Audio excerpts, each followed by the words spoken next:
Okay, so I've made us go live, so we can begin. So Gail, we're live. Yeah, aloha. Thank you. Hi, everyone. It's a meeting of the Hawaii Hemp Task Force. It's Wednesday, August 21st, 2024, and it's about 12:05 p.m. Guess we're going to call this meeting to order. June, if you don't mind, it's harder for me because I only have one screen and I'd like to keep an eye on folks. Do you mind doing the roll call for the meeting? Sure. Okay, thank you. So before the roll call, Gail, let's allow Stephen to inform the public how they can participate on this meeting. There's in-person access. There's also a video conference and also a telephone. So Stephen? Thank you. Afternoon, everyone. For internet, telephone, and in-person access, when testifying, you'll be asked to identify your organization, or yourself and the organization, if any, that you represent. Each testifier will be limited to 2 minutes of testimony per agenda item. If internet and phone connection is lost, the meeting may reconvene when either audiovisual communication or audio-only communication is established within 30 minutes. The public may access the reconvene meeting by clicking the link again that you click to be here. If it is not possible to reconvene the meeting within 30 minutes after an interruption, then check the agency's website for information as to whether the meeting will be continued to an alternative date and time, or the meeting may be terminated. Those of you joining via internet, as an attendee, your microphone will be automatically muted during the meeting unless you are providing testimony. For each agenda item you wish to testify on, please click the raise hand button found on the Zoom screen. The task force staff will individually enable each testifier to unmute their microphone. When recognized by the task force meeting facilitator, please unmute your microphone before speaking and mute your microphone after you finish speaking in order to prevent audio feedback. There isn't anybody joining by phone right now, but I'll still explain in case you do in the future. If you access this meeting via phone by dialing in, when the task force meeting facilitator asks for public testimony, you may indicate you want to testify by entering star and then 9 on your phone's keypad. After entering star and then 9, a voice prompt will let you know the host of the meeting has been notified. When recognized by the meeting facilitator, you may unmute yourself by pressing star and then 6 on the phone. A voice prompt will let you know that you are unmuted. Once you are finished speaking, please enter star and then 6 again to mute yourself. That is it. Thank you. Okay, thank you, Stephen. Gail, as you requested, I'll ask for the task force members to please acknowledge and say present when your name is called. So the task force members include the following. So Gail is there. So thank you, Gail. Then Robert Benz of Hawaii Sustainable Farm. I'm here. Can you hear me? Okay, thank you, Rob. Tai Chang of Hemp, Hawaii.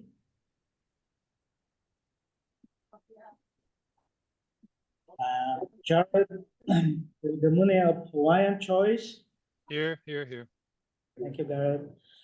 Janine Holstein of Maui Majesty.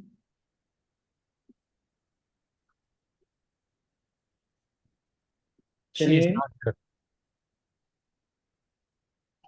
Thank you. Gloria Ilagan of Mauna Kea Trading.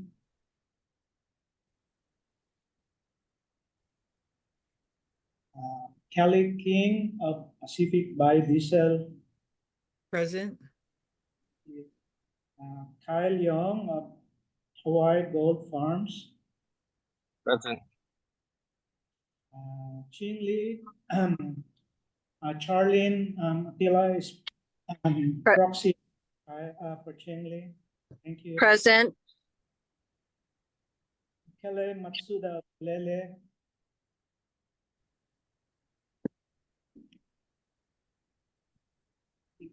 Michaelis din. Jediah McRoberts of Kauai Hemp Company. Present. Liana Napoleon of Napoleon Gentry. Britt Neal of Hawaiian Hampstead. Present. Grant Overthorn of Agripelago. Present. Greg Smith of Earth Matters. Present. Joseph Smith of Hemp Home Hawaii. Present. Of Minor Ventures. Present. Scotty Wong of Ohana Ventures.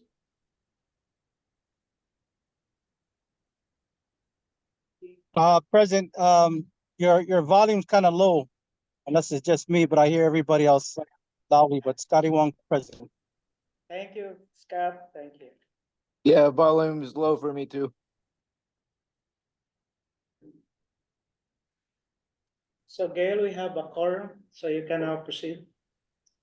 Yeah, thank you. So what's first on the agenda was to hear from the consultants, Megan and Char, who have worked on, report that we all got to see in full this last week, and they're going to give an overview of that report before we launch into discussion. So take it away, Megan and Char. Thank you for your time. Thank you, Gail. Oh, and just real quick, everyone, why don't Okay. we let them get through their presentation and then we'll hold all questions till the very end. We're not voting on anything right now anyway. So thank you. Thank you. So our aim is to make recommendations that will benefit all of the sectors, the cannabinoid, the building sector, every sector.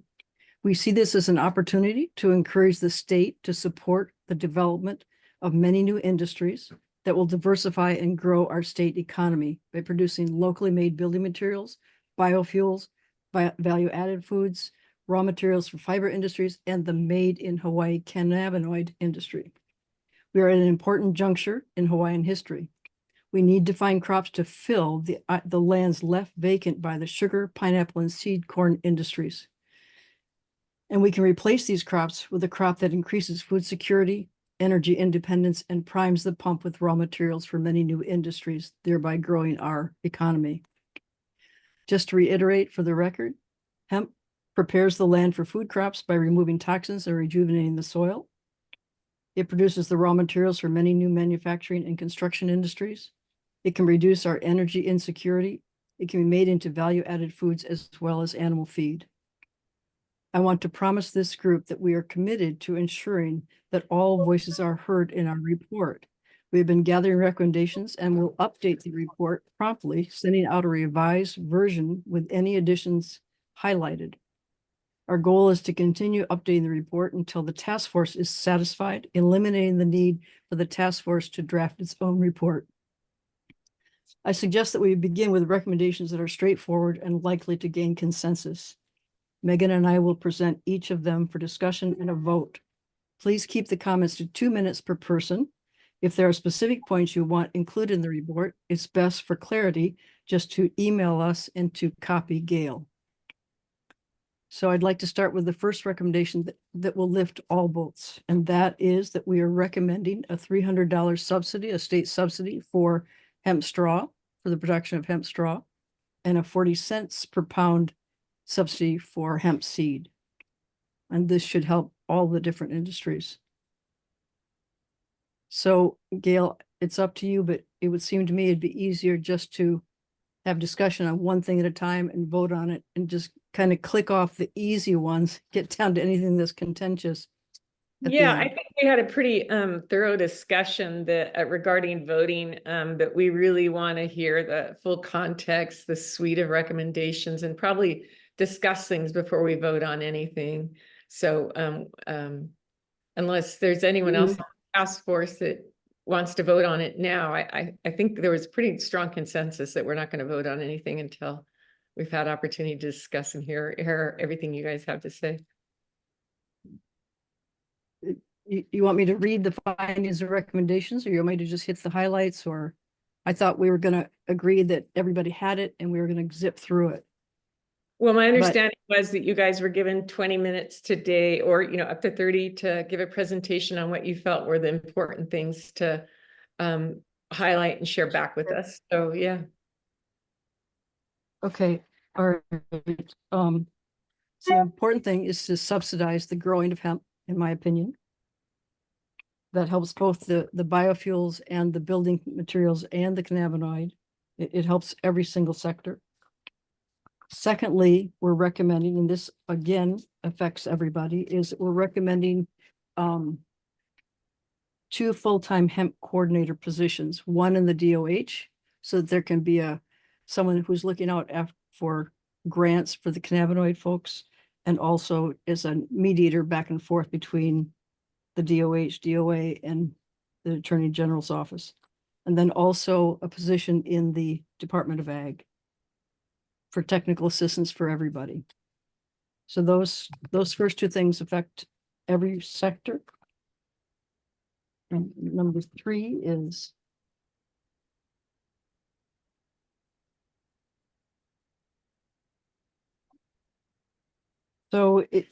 it's again the chicken and the egg situation. If we do not have a large scale processing plant to begin with, no one's going to grow hemp unless they're going to sell it for biofuels. And then what are they going to do with the straw? The straw is just a byproduct, and that's not going to work. So we're recommending that we put out the state put out an RFP for a processing plant developer. We know approximately what it would cost if there's no pre-existing buildings, which in some islands there are. So that will be a competitive bid among the many, there are several groups I know of that would like to develop a processing plant. So the equipment is about 3,300, depending on which equipment they go with. The shipping around 40,000, industrial setup, at least 2.5 million for the setup, and then the miscellaneous. So it comes to about 6.5 million. And I'm not saying the state has to support all of that. The state can decide if they want to support through loans or grants or how they want to do it. But that's about what it's going to take to put one of those together.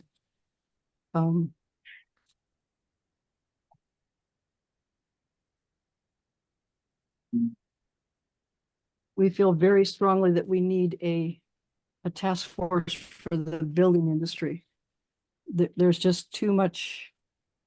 If we're going to rebuild the Lahaina with hempcrete, we really need to get builders and growers and architects and engineers and permit people together to figure this out so that it goes easily. And that group can also make some pre-permitted plans so that it's easier for people to build with hempcrete. It's number 4. And number 5, we're recommending an RFP for the development of a hemp block company. And we're recommending they look at, hopefully they do there are 2 different types of hemp blocks, and hopefully they will answer an RFP for both of them.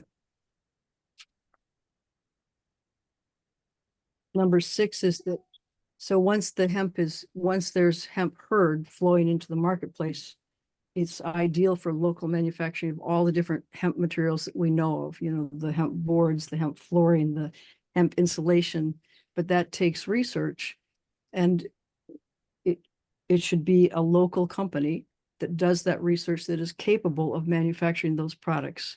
Well, there's one company that comes to mind because it already has 600 employees and it's already employee owned, but it would be an open bid for that. And it's just for R&D money so they can go visit the different innovators and research licensing their technology, which is the easiest way to do it. It's just to license someone else's technology that already works, but bring it home to Hawaii and manufacture here.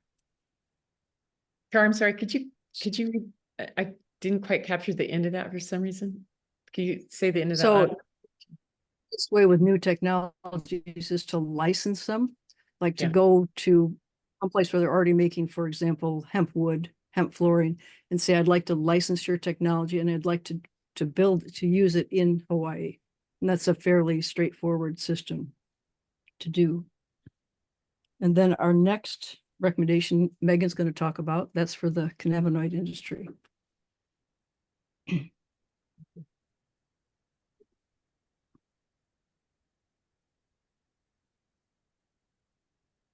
So our top recommendation is to create a cannabinoid, hemp-derived cannabinoid task force. This would make it so that you guys, everything can be discussed from regulations to infrastructure. Because there's a lot of different feedback that we've received, as you can see in the report. It's very diverse. There's all kinds of different stuff. So that's the top one that we wanted to put in our recommendations. But I also wanted to highlight, we were contacted by a task force member in response to the report and our findings and recs, and the feedback that was provided after reading it really addresses a lot of what everyone has been saying. So we're looking to include that in the report, and I just want to touch on that really quickly so that this will be added. So I just want to go through it really quickly.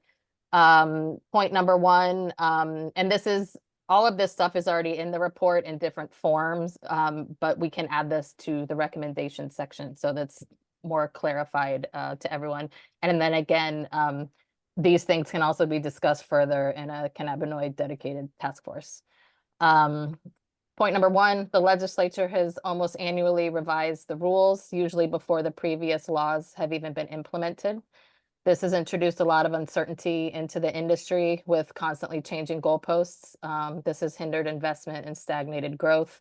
This needs to pause until the industry can get its feet and stabilize. I know we've discussed this before, but we'll make sure that's included in the recs. Again, create a specific cannabinoid task force, which brings together the DOH, the Ag Office, and HDOA, along with the industry to write rules that are workable. The Hawaii Department of Health needs guidance to incorporate the greater goal of the legislature, which is to create a safe but thriving and competitive industry.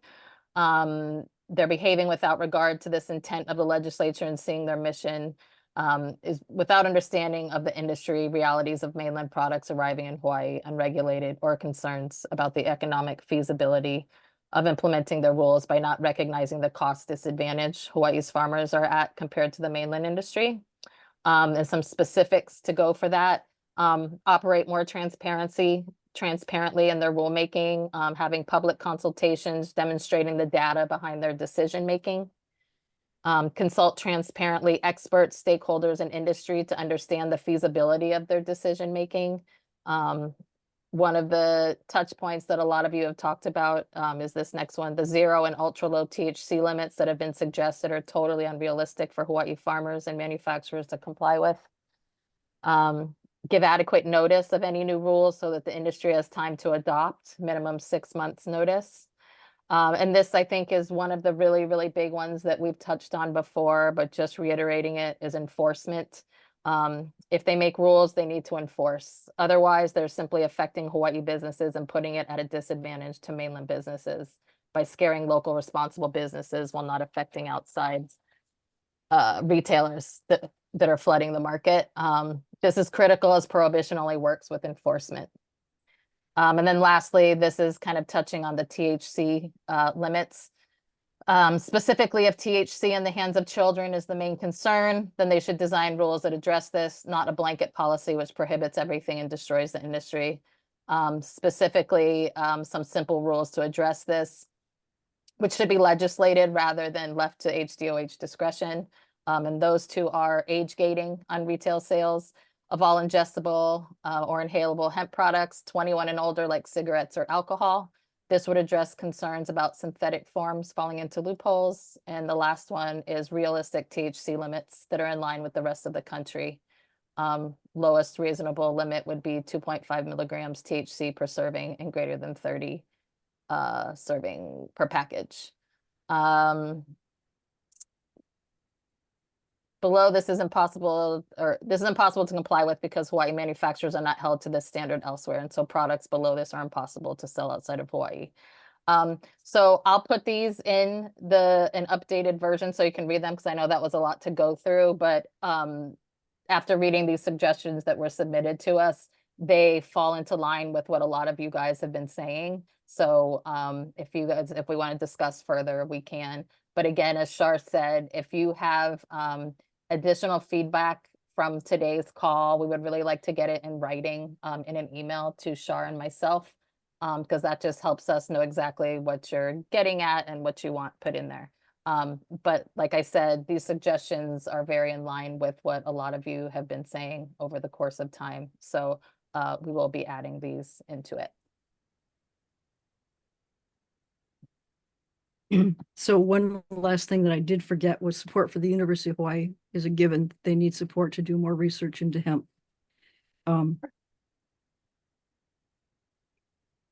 Yeah, we tried to cut them down. We've given you 8 of our top recommendations. We tried to cut it down to 4 to 5, but we just couldn't because it's an industry that you've got to grow simultaneously. It's not a linear thing. You can't just do 3 or 4 and then do 3 or 4 next year. It's got to be simultaneous because of the nature of the beast. So we cut it down to our most essential 8 things.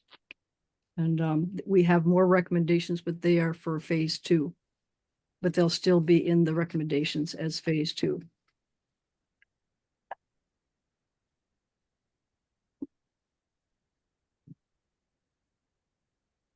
Do you guys have more you want to go over? Or is that? I'm ready to vote. Or Yeah. discuss, if you guys want to And I'm not- discuss anything that was in, because you guys all got it, if you guys made notes or want to bring anything up for any of the other ones, I think now we can open everything up to discussion.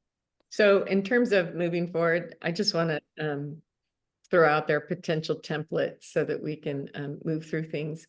And you can see my cat jumping behind me. What I'd like to do, because the goal for all of us is to have a really great report, because this report is going to set the trajectory for a number of years. And I know we all care deeply about this.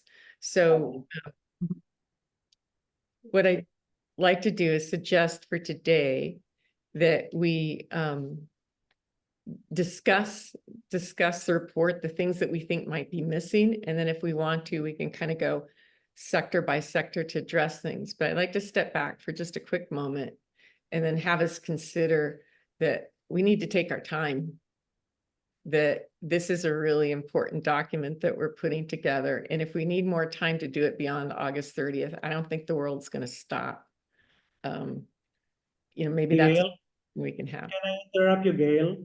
Before we proceed, let's check first if there is someone from the public who would like to testify before we proceed with the Thanks, discussion. Yeah, we can't see, so I'm so sorry. Couldn't tell if problem. there's anyone there. Yeah, thanks. Appreciate your help. Is there anyone there? There's no one from the public. Okay. Just, available or So we can go ahead, Gail. So there's no one from the public. Okay. Thanks, June. You'll make sure we get through this correctly. Mhm. So I really appreciate that. You too, Travis. Just really quickly, I'm sorry to interrupt you, but I just procedurally, if you make a request for any testifiers from the public and there aren't any, and you want to close testimony, that will help, because unless you want to leave it open and as people pop in, you stop the procedure and let people testify. So that's usually what, boards and commissions will do, is they'll allow testimonial time. And then if no one's there, then they close public testimony, so it doesn't continually get interrupted throughout the session. So that's just a suggestion. Thanks, Kelly. Do we need a motion to do that, or can we just close that, June or Kelly? Yeah, you could just close it. All right. Well, seeing that there's no testifiers from the public, let's close the public testimony at this time. So thank you for that. All right. If you don't mind, let's jump into discussion about the report, things that might want to add or miss. And then in general terms, I'd like to suggest that. And then maybe we can go sector by sector. And then again, maybe we can have a little sub discussion on timing here. I really don't think we should be rushed in doing this. I think we need to take the time it takes to have the lengthy discussions. With the sectors talking to each other, because as Kelly raised, I think last week or someone else did, there are concerns potentially between the sectors that I hadn't really thought about. So it's important that we don't necessarily isolate ourselves from one another when we're talking. So I see 3 hands up. Grant, do you want to go first?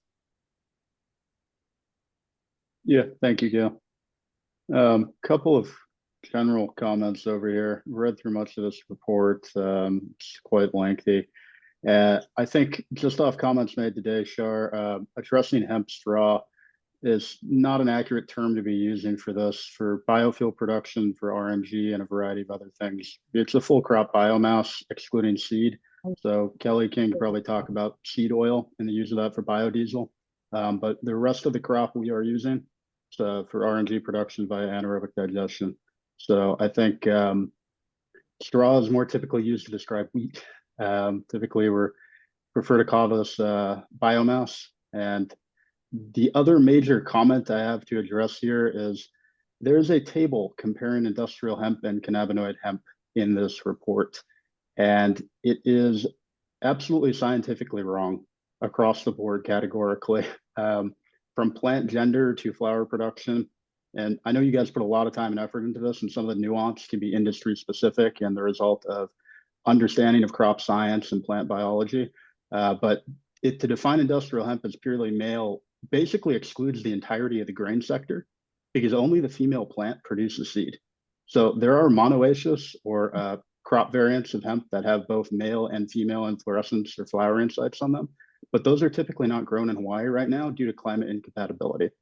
Additionally, the cutting of this prior to flowering is, even if you were going through male, would not be happening for a biomass or biofuel type scenario. You want these crops to get as large as possible. So you're terminating, say, the last 30 days of harvest capacity. That's simply not something you do for fiber production, even if you weren't producing for seed, for food, or for bio oil. I'd also going to comment on the seed cost component of this.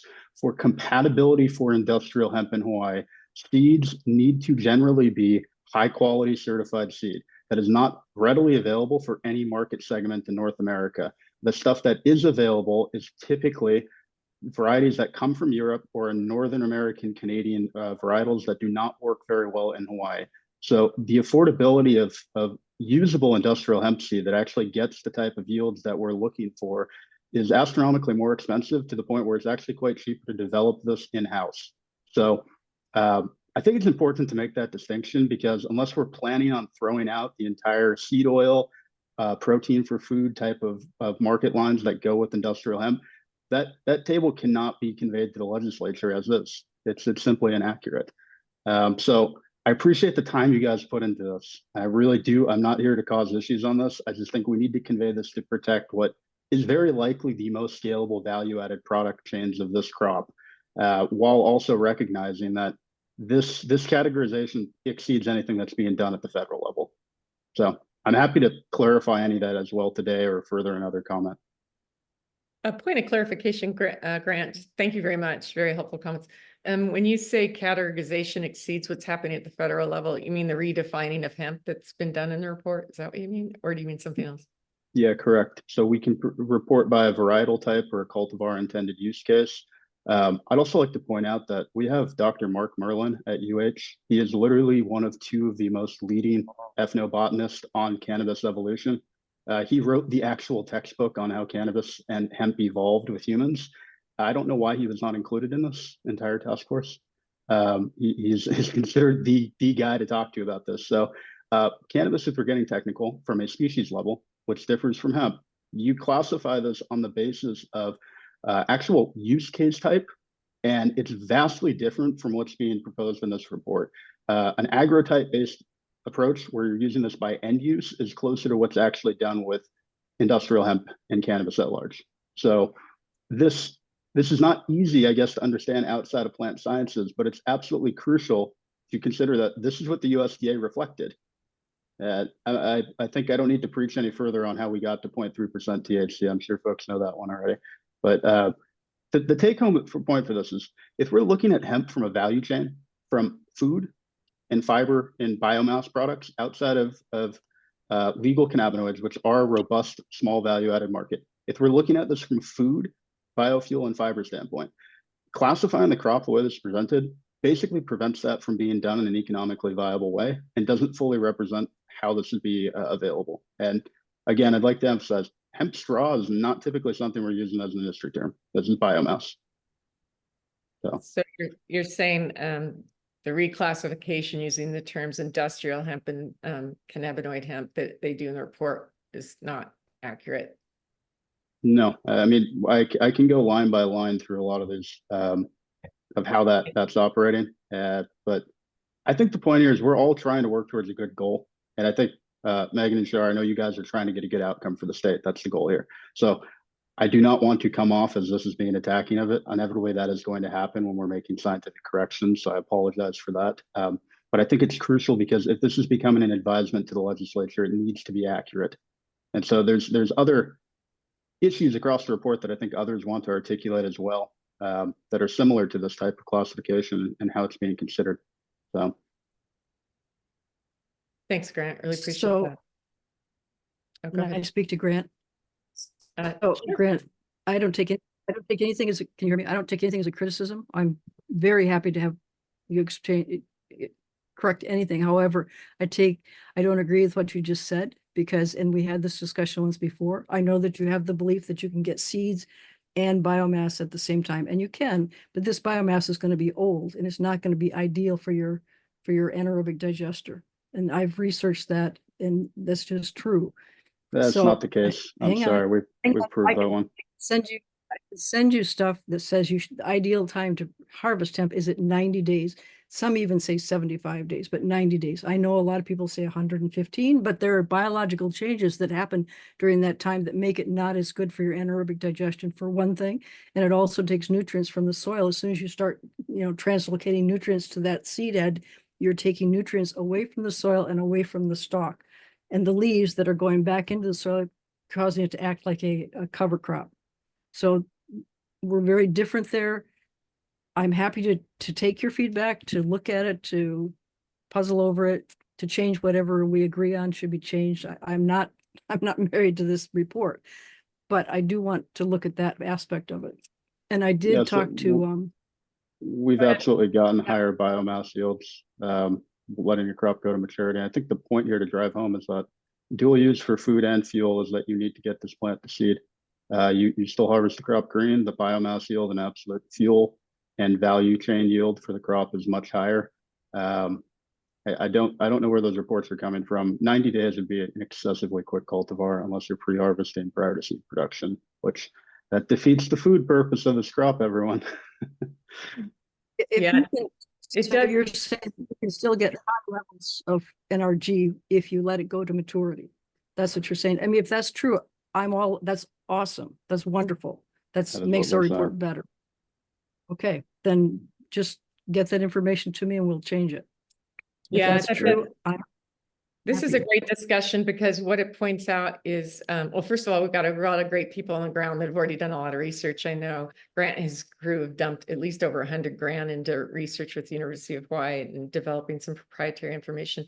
But it also speaks to the fact that how unique we are, and that some of the reports and findings that we have in other parts of the world aren't necessarily applicable. I was having a long conversation today with the director of the U.S. Hemp Building Association, just specifically about that and how Hawaii is so unique, even in that regard. So thank you guys for that fun exchange. I think you enlightened both of us, and Grant, as always, hats off to you. Is there anything else you want to add, Grant? Because I know you're time limited today.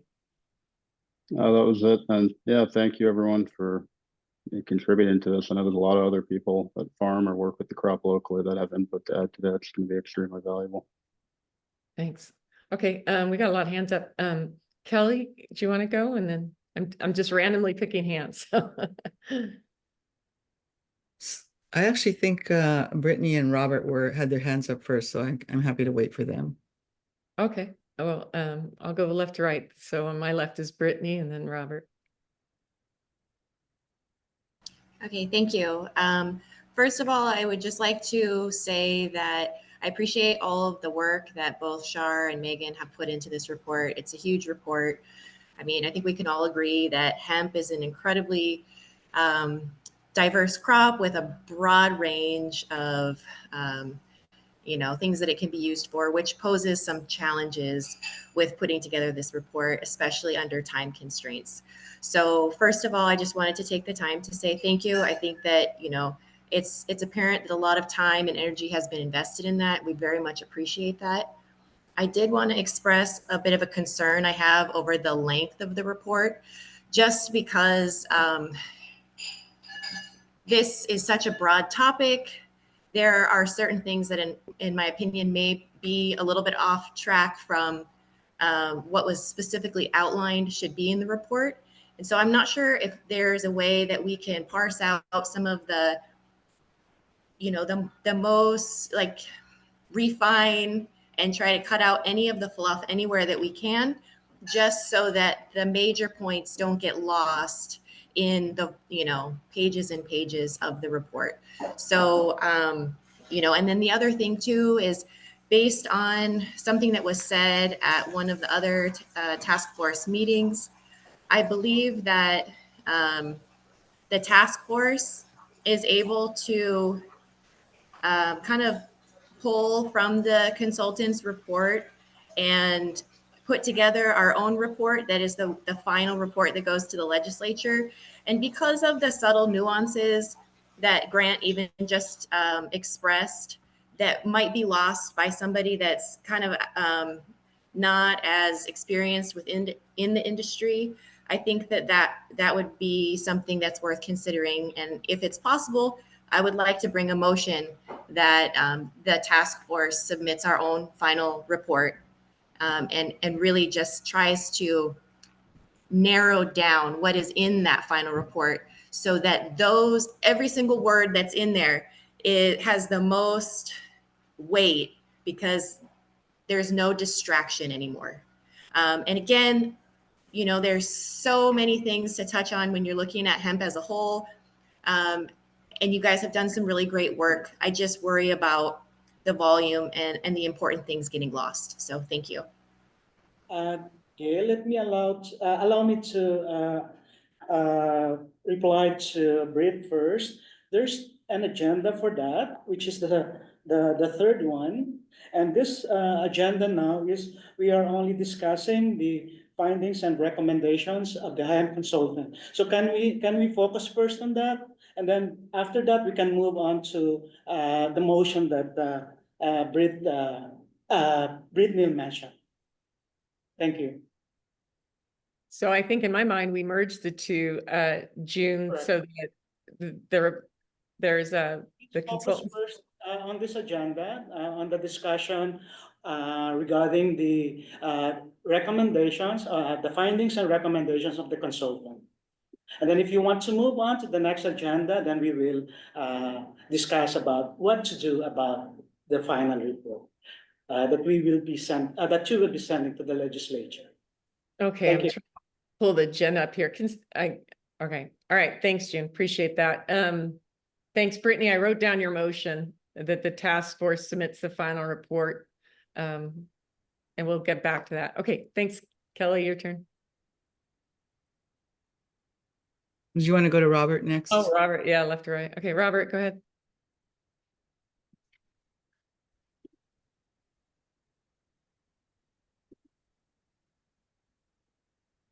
You need help unmuting, Robert? Can you hear me now? Yeah, go ahead. Sorry about my technical difficulties. I really want to send love and appreciation to Megan and Shar. It's a difficult job, but it's very, very clear that the consultants are just learning about hemp, and hemp is it's such a complicated thing, and it's changing, and I'm on the kind of the front line of the federal definitions. I'm involved with the the Hemp Feed Coalition, and the whole report, unfortunately, even it being a draft that was unacceptable to the Hawaii Department of Agriculture, it being on the task force, if I want to reach out other hemp experts, if they check out the task force and they look at this report, it would be very embarrassing, and it has so much false definitions in this part of farming. Definitions are so important, and the good ideas, a lot of it, like I had mentioned to Megan word for word, like the no-till drill, and I just kind of off the top of my head mentioned a price, and then that was in the report. But as Gail mentioned in the first task force, we needed really detailed information about specific infrastructure needs. So the whole sectors, I felt, were not just the cannabinoid sector, all sectors were completely let down by this task force. We should have had things that were mentioned as suggestions in this final report should have been included in the task force, because as Gail and Grant more eloquently than I could have already expressed, there are experts that were not included. It's because, and there's information, it's just so much information in this report that is factually wrong, and there's no economic hemp experts, there's no legal experts, so there's so much conjecture. I think we should, and I don't think most of the legislatures are gonna read a 100-page report. We should draft our own report, so I'd second Brittany's motion that we should write our own report and use what was good from this task force report from the consultants.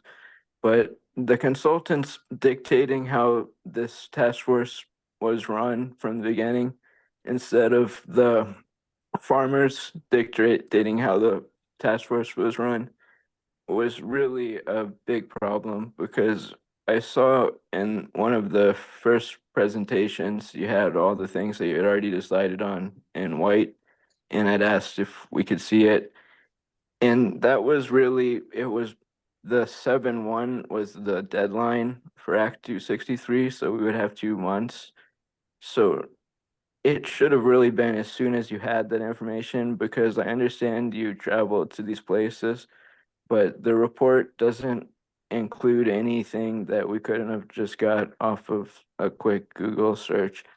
So I think that the next task force should be the same farmer led, but we call in experts, because like when Bob was talking about their plant and then he learned that he was only limited to 5 minutes, and we hear 20 minutes of the same things that we already read.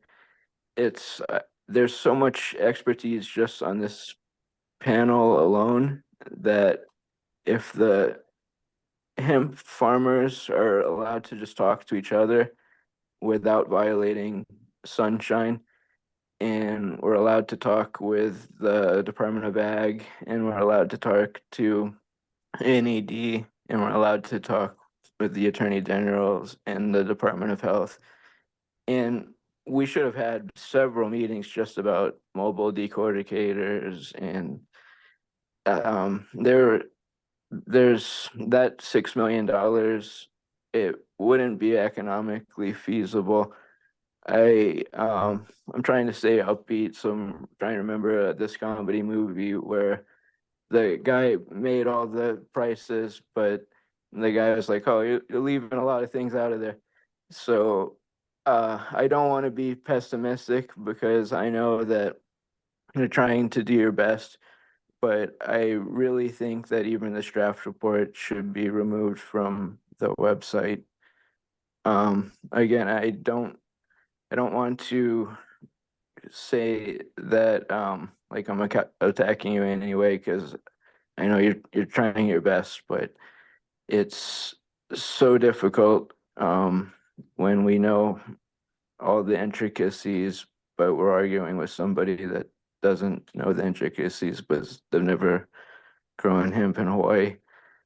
But yeah, I would just second Brittany's motion. And again, sorry to sound like attacking you, but we were all also volunteers, and June and the consultants are the only ones being paid for this. So I just want it to be more farmer driven and farmers talking to each other, and the final report just going to the legislatures coming from the farmers, because we love him and some of us have been in it for 20 years and people longer. There's pillars of the hemp industry in this task force. And I believe if now that we have Gail as chair, if we can kind of work together as farmers to see what the farmers' priorities are, get that into a report to the legislature. I loved Scotty's idea and original for the $500,000 grants with the estimate of one plant, $6 million. It could have like 10 of those $500,000 grants and then still have money left over. Because Kelly brought up a really good point about we have a really big ask. So breaking it down into smaller asks that would be more immediately helpful would be really awesome. And this plant saved my life and I love growing it. And I appreciate your work as consultants, and I really appreciate the fellow task force members. Well, Thanks, Robert. You know, and yeah, we are all volunteers here, so it's good to remember. And we'll just take Char and Megan at their word that we're all just, you know, trying to make something better here. So it's not personal for sure. Kelly, I've been Thank trying you, to. everybody. No, great comments. It's good to hear everybody's comments. I wanted to make some comments on what was said earlier, and I can't comment too much on the science of it, but I thought that was a great discussion with the information that Grant brought. But I do want to say that when we're that it's a little too prescriptive on the length of the crop, because the length, I mean, when I look at what we're doing with sunflowers and what we're doing with some of our cover cropping, our our decisions on when to harvest are not made based on, you know, there's no difference in nutrition between, you know, the 2 weeks, whether we harvest earlier or later. A lot of our decisions are being made on the birds because the birds are coming earlier and earlier every year and they take more and more of the crop. And if we wait too long, they've taken 50% or more of the seeds. That's what they're there to take. So it's not necessarily that the length of the crop of any of these crops is just based on nutrition or just based on when you can utilize it. I think for what Grant's trying to do, they're just looking for biomass. It doesn't matter if it's a little bit older or a little bit younger. For what we're trying to do, we're trying to get a healthy crop. So we've had to react to it in different ways, like, you know, harvest earlier and dry the seeds. We have a seed dryer now because it's too wet to process. So there's a lot of processes that influence this, but I wanted to share that because overall, what occurs to me is that maybe the task force, maybe the consultant's report has too much detail in it because there's still some of that detail that has to be discussed. And so maybe it should be a more general, the consultant report should be more general and broad. And, you know, one of the big questions you're trying to answer for the legislature is, should we invest in a hemp industry? And I think the answer is yes. And I think we could all vote on that right now and say, yes, that would be, you know, a recommendation. But how they invest is going to, I mean, I'm personally not comfortable with saying we're going to give grants to specific companies because I think you're setting it up, the competition that sets up, you know, like we have this money we're going to give for someone to build a processor, you know, or a processing center, and we're going to put an RFP out and you can bid on it. What I've been pushing for in the biofuel industry, and I think makes more sense, is either tax credits for some of the things that you're doing for the production you're doing, or matching grants or something like that, so that everybody can apply if you have the wherewithal to get something done. So When I look at the recommendations for all these specific RFPs for specific pieces of equipment, I'm a little bit uncomfortable with that because you're setting you're setting businesses up to be more successful than other ones. That's kind of how I read it. And what I'd like to see is everybody have the same opportunities for success. So, maybe making a general recommendation to the legislature, like this is a viable industry, it needs to be supported with state funds. And some ways to do it are, tax credits for hemp production. I like the idea of subsidy for growing hemp. That could be something that everybody could apply for. There's no competition there. And, some kind of matching funds for growing and processing hemp. So, but anyway, my idea is that you could pare this down a lot if you just make these general recommendations that we can all agree on, and then put a recommendation in the report that says a task force should be convened to nail down, the science of hemp, for instance, and then that conversation could include Grant and the person from UH and people like that, and then a task force to maybe help the legislature to figure out how they're going to subsidize the hemp industry. Well, it works for farmers. But that way we can continue those discussions later on with the specific people that have the interest in those specific issues and come out with some really concrete ideas, hopefully involving some of the state legislators so they feel comfortable with what we're telling them. But trying to get us to agree on some of these little detail, there's a lot of detail in here. Trying to get us to agree with it in the next week and a half, I think is a big ask, because we're coming at this from a lot of different perspectives. So I don't know if that makes sense, but I would be happy to, move forward and work on a group that's talking about how to shape subsidies, state subsidies. Because I've been working on that for the biodiesel local production tax credit. And I'd love to have, and I don't necessarily need to be involved in the science of it because I'm not a scientist and I don't, understand all the stuff that Grant was saying, but, I do know some of the stuff he's working on. So I would just trust the scientists to get together and decide on that. And then maybe part of your recommendation could also be, here are the different sectors, here are the different types of products we could produce in our state and how much we're spending on importing those products, like fiber, clothing. How much are we spending on importing hemp clothing, and if we could replace that with local production, that's worth subsidizing. How much are we importing on hemp food, like the hemp seeds, the things and the gummies and the things that they won't let us make in the state and sell, but we can import them from outside the state. All of that stuff should be made here if it's economically viable, and then we're keeping all the revenue in our state. We're creating the circular economy, and those kind of general recommendations, I think, will at least lead the legislature in the correct direction of saying, wow, this industry is really viable. Let's move forward. Let's talk about some subsidies. Let's get these different groups together to discuss what would work for them in order to grow this industry.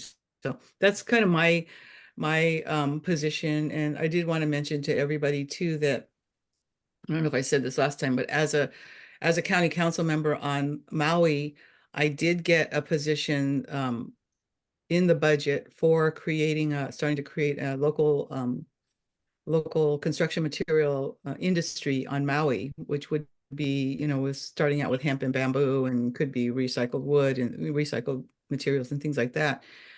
Which, that was supposed to happen a couple of years ago, and we got the position funded. We got a description. And then they hired that person, and then that person was given all kinds of different things to do and never did what they were supposed to do. So, maybe this is something that would have needed a task force to say, let's make sure this position does these things so that they don't get taken away by some other shortage in another part of the administration, which is what I think happened. So anyway, that's kind of my input, and if anybody's got any questions, happy to follow up. Thanks, Kelly. Yeah, it was very helpful. I know you mentioned Grant a few times. Grant, was there anything you wanted to follow up with on Kelly's comments? Otherwise, we can go to someone else that might have their hand raised. let's give everybody else some time to talk. Thank Okay. you. Does anyone else have any other comments? I mean, I have some that I want to share, but obviously other people need to go first. So,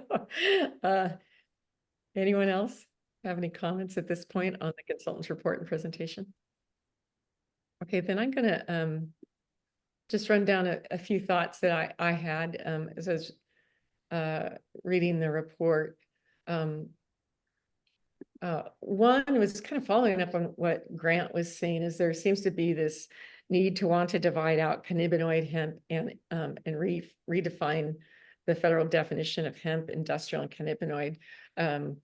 When, you know, we're not going to call it hempcrete hemp, we're not going to call it seed hemp, and we're not going to call it biofuel hemp. So, and there's a lot of important reasons why we talked about doing that. So I kind of felt like that unilateral redefining of things to underscore what Grant was saying is not helpful to the industry, because as Robert, I think, has said before, many of us who have been cannabinoid farmers did that because that was the only thing you could make money on. There was no other processing, nothing else available. Although many of us have also had other types of plans available. I think I just shared this morning because I didn't think it was important in the past, but I just shared with the consultants. We had investment lined up before COVID for multi-millions of dollars for a fiber project, and then in 2020, and then also in 2022, both of them fell through. So I don't think that within the industry there's too much of a CBD versus fiber kind of thing. I think that one of the things that's been pointed out is to really understand that, you know, when we start growing large scale hemp, there may be some pollination concerns, but overall that hasn't been a concern on my island, although I understand it may be on some other islands. The other thing that popped out at me was there's a bit of conjecture in there, and I think that that's one of the things that people are pointing to too, is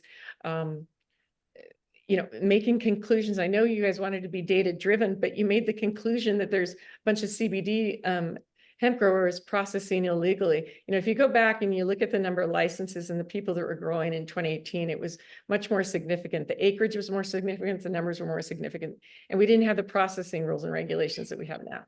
In 2020, the rules passed with regard to processing. In 2021 is when the law passed. In 2021 is when the rules came out. And that's when a lot of people put a screeching halt on things because they couldn't figure out how to meet the processing requirements. And then by 2023, 2022, people are getting fatigued. I mean, a number of people here on this task force tell you they haven't planted in a couple of years because of the regulatory flux, which underscores another problem that I'm glad you highlighted in the report and needs to be super highlighted, is the impact the regulatory flux has had on this industry. And I think that got reiterated today by when we went back and reread the email from Bo Whitney, who's the leading hemp economist really in the world on cannabis, and hemp collects more data than anyone else. And he stated in an email to the consultants that he would have easily brought his $230 million hemp plastics company here and fiber company here, but he decided against it because of the regulatory flux. And he gave a number of other examples of why that's impacting hemp investment. So I'm just going over some of the general themes that so the conjecture with regard to farmers potentially illegal processing, you have no data on that. You're just making assumptions. So you may be right, you may be wrong, but that needs to be pulled. There's no data to verify it. And the other fact of the matter is some people have begun to buy. I mean, if you look at like most of the like Hawaii products that are on the shelf, they're actually importing isolate and stuff from the mainland, which requires and not as of yet. I mean, most people are ignorant of the fact that they need to do anything with regard to labeling or processing. So just because there's only 4 processors in the state doesn't mean there's a bunch of farmers processing things illegally.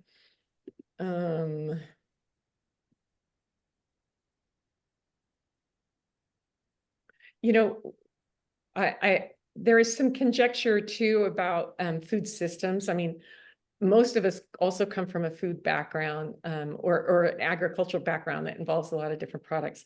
And it is interesting. I was talking to the president of the US Hemp Building Association right before this call, and so many of the things we were discussing, he was saying that just doesn't apply to Hawaii. That just doesn't apply to Hawaii because of our scale is so unique, because our climate is so unique, and many of the agricultural fixes that we've looked to in the past didn't work well here. And when we go to look at certain, I'm not going to be the one that directs agricultural policy or food security policy, but I do know that we're unique. We're unique in our size. We're island states. We're primarily small farms that are providing a lot of food in the state. And so when we have conjecture and opining in the report about, large scale agricultural and it needs to be all mechanized, I'm not against that. I love technology. My background's in civil engineering.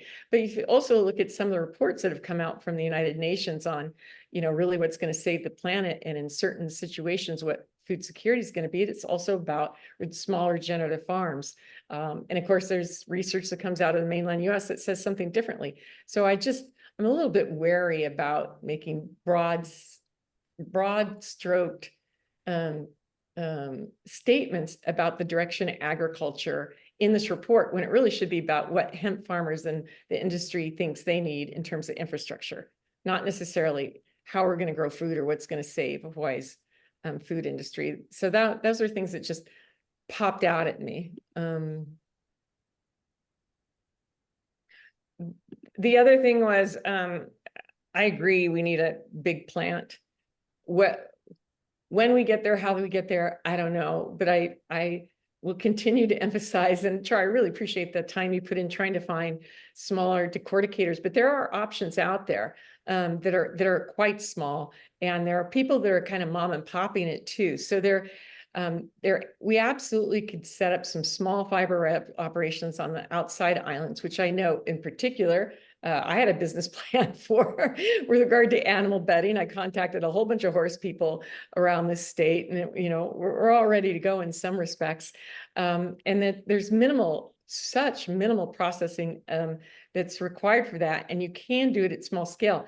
And there's some unique stuff that's going on in other states where they've actually manufactured and built things on farms, and all they needed was a little bit of R&D money. So there's examples out there that we can copy from Kansas, South Dakota, of things that people have improvised, but there's also things that people have borrowed from other sectors, like the cotton gin industry. I guess some old cotton gins are some things that people are using. And then there's also a small micro processor that may work, that is so small that individual farms could have. So when you were looking at resiliency in industry and economics, it primarily has to do with diversity in numbers.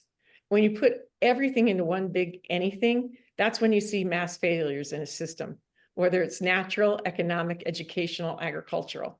So if I'm trying to build, if I have the magic wand and I'm trying to build a resilient hemp industry, I'm going to build one that has multiple points of contact, meaning multiple small processors around the state. And that does not going to cost much money. I mean, seriously, if we gave out grants of way less than half a million, $100,000, I'm very certain we could get a number of folks getting up and running, either through near food hubs or through co-ops, or even individually businesses, these small processors, so we can get some of this decortication going and the fiber industries going. So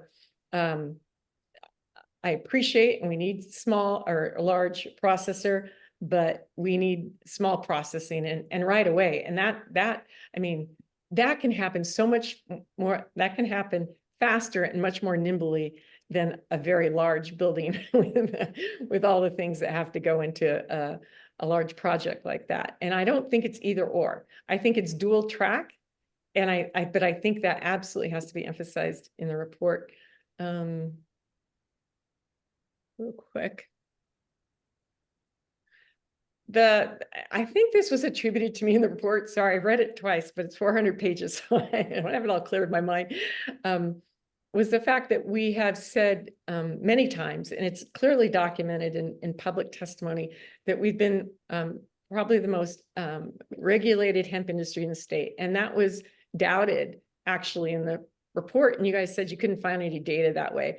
So I think a number of us here could start listing off from the very beginning, from the passage of, the modern, what we would call in the last 15 years, hemp bills, how we were more regulated than any other farmers, not able to move hemp off our farms, having to test to total THC from the very beginning when no other farmers were required to do that until even 1 year or 2 years after the 2018 Farm Bill. So these guys had, up to 6 years more, farmers in other states, where they had much more flexibility in terms of the amount of compounds they could have in their crop before they failed. But from the very beginning, we had an administrator that was more worried about potential litigation than about agricultural production. And so we ended up with rules that were super tight, hamstrung us. We couldn't participate from a production side, and then it became more difficult from a processing side.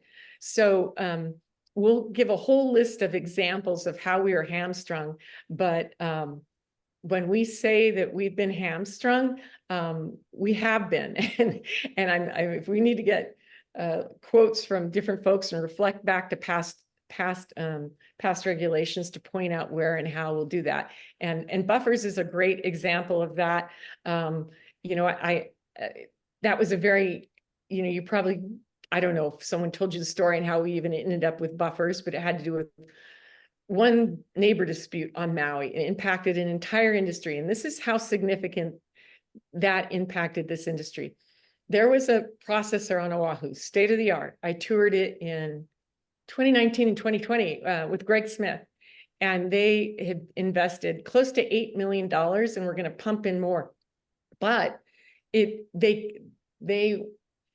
had to abandon their project, which would have brought another great processor to Oahu. They had to abandon their project for two primary reasons. One, the buffers.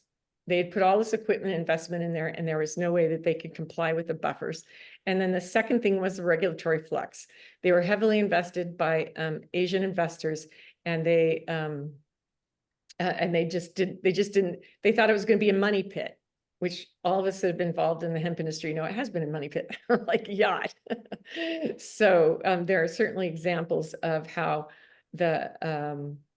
we've operated under really super tough regulations, more difficult than any other state.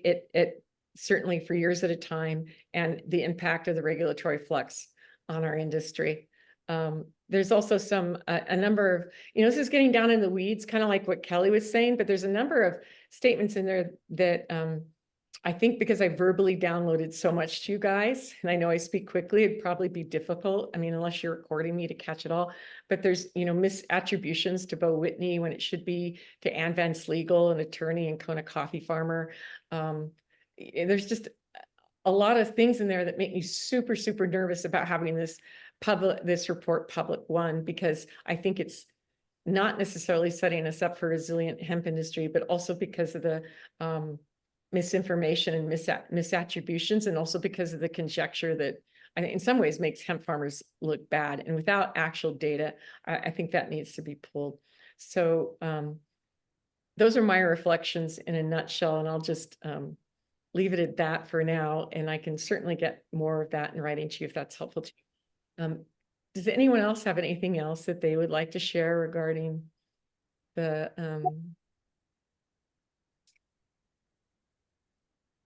consultant's report or presentation? Yeah, Kelly, I saw your hand going. Well, I was just going to back you up as far as the onerous regulations. We actually got the first hemp growing permit in the state from the DOE, and I talked to that same person you're referring to in the governor's office, who was just spouting some pretty outrageous claims about legal liability and stuff that is, and I had somebody there from the beginning of the guy Mike Bowman, who started the National Hemp Association with me, and he was kind of refuting a lot of what she said. But I just wanted to share, when we first put in our hemp field, which we're not doing anymore, but we were told we had to have it, we had to have barbed wire around it. And then they sent us some kind of a spreadsheet that was asking how many mils the wire was and how far apart the prongs were. And we had to go measure it and make sure. I mean, I showed this to Mike Gabbard and he almost hit the roof. He said, "This is ridiculous." And they wanted us to put a sign up, and we said we purposely put the hemp fields behind our farm shed so that it's not visible from the road, because we don't want the theft. Because if we announce to people what we're doing, we'll probably get theft. And they were just really adamant that, and they never could give us a reason why we needed to have a sign. It was like for public safety. I said, well, it's safer for public if they can't even see it. They don't even know it's there. But now you're making us put all this barbed wire around it. That's not very safe for the public. I mean, it was just like those kinds of rules and regulations that it was almost like they were making them up as they went along to make it harder for us to succeed, because every time we turned around, there was something else that we hadn't done. So I know I just wanted to back up what Gail was saying, is that, and then as we got into it, we realized, well, wait, we can't do edibles, but you could still import edibles. So they're saying, let's support the mainland operations or foreign operations that are making these edibles, and we're buying them instead of supporting our local hemp farmers and letting them make these products. So those are some of the issues that I think probably should also go into the report, is that there wasn't I mean, I would like this report to say that there's so much promise in the hemp industry, and here's the different sectors that it would support, and here are the different people making products or potentially making products. Because I didn't know Gail was working on fiber, but I would love to see that happen in an environmentally safe way, because it's being done in a horrific way in China.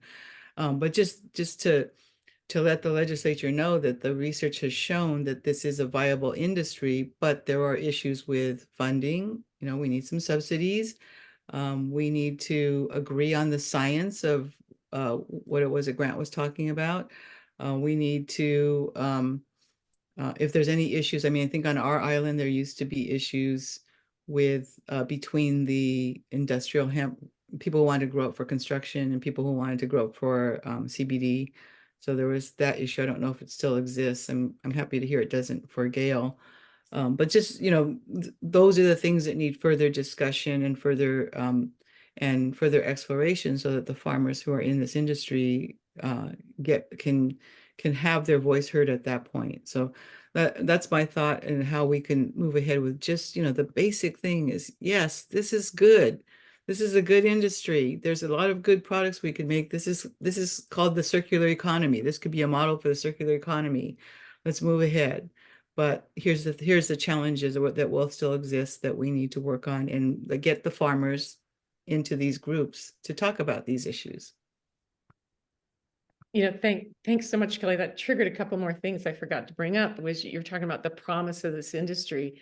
The introduction and in the report kind of insinuates that there's not a lot going on. I think that I can understand where that assumption comes from. But even in 2020, the Hawaii Hemp Farmers Association, a group of stakeholders, put out a survey to all the licensed hemp farmers and people in the industry, asking them how much they invested to date and how the buffers were putting their investments at risk. And was it cash investment? Was it infrastructure? And the number back then put in by farmers, these are licensees, and a couple of licensees are processors, of course, right, was $15 million. So that's not a sneeze. And so there's been a lot of activity going on. And the other thing that I somehow would like to emphasize is, when we say things, we didn't always provide the data. I guess we assumed that our word would be good enough, but I can understand you need to back that up. But if you go onto the public record, we've provided so many experts over the years to back us up on statements. Very little of what we say is just pulled out of thin air.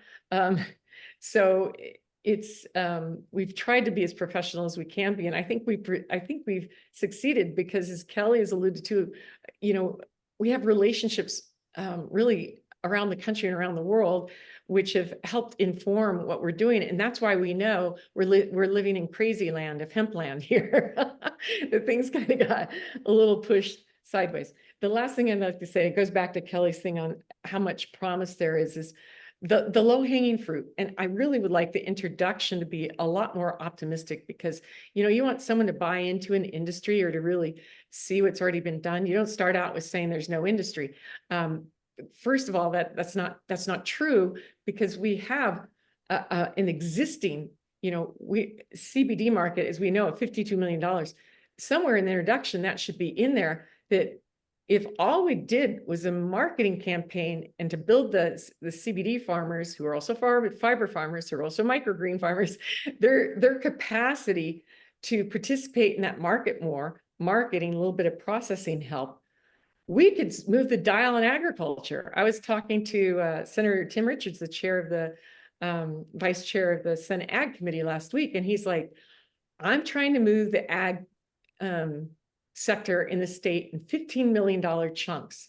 My goodness, you know, I'm sure that number at $52 million for CBD was back in 2020, I think, when Bo calculated that. Maybe it was 2019. We know it's bigger than that now. We've got at least probably 3, maybe 4, $15 million chunks there. If we did the heavy duty marketing and created that circular economy that we've all talked about that we wanted and redirected that money that's being exported in state, that is such low hanging fruit.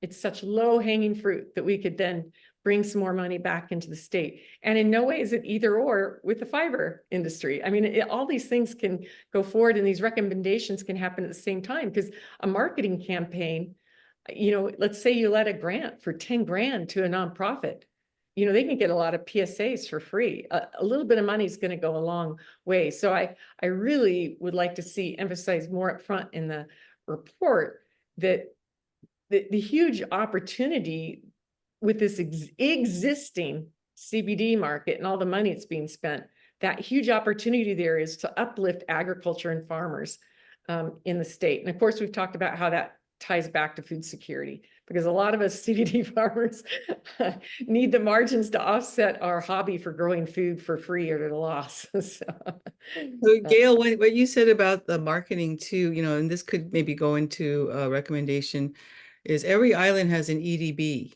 an Economic Development Board, and that's their job, is to help diversify and grow the economy.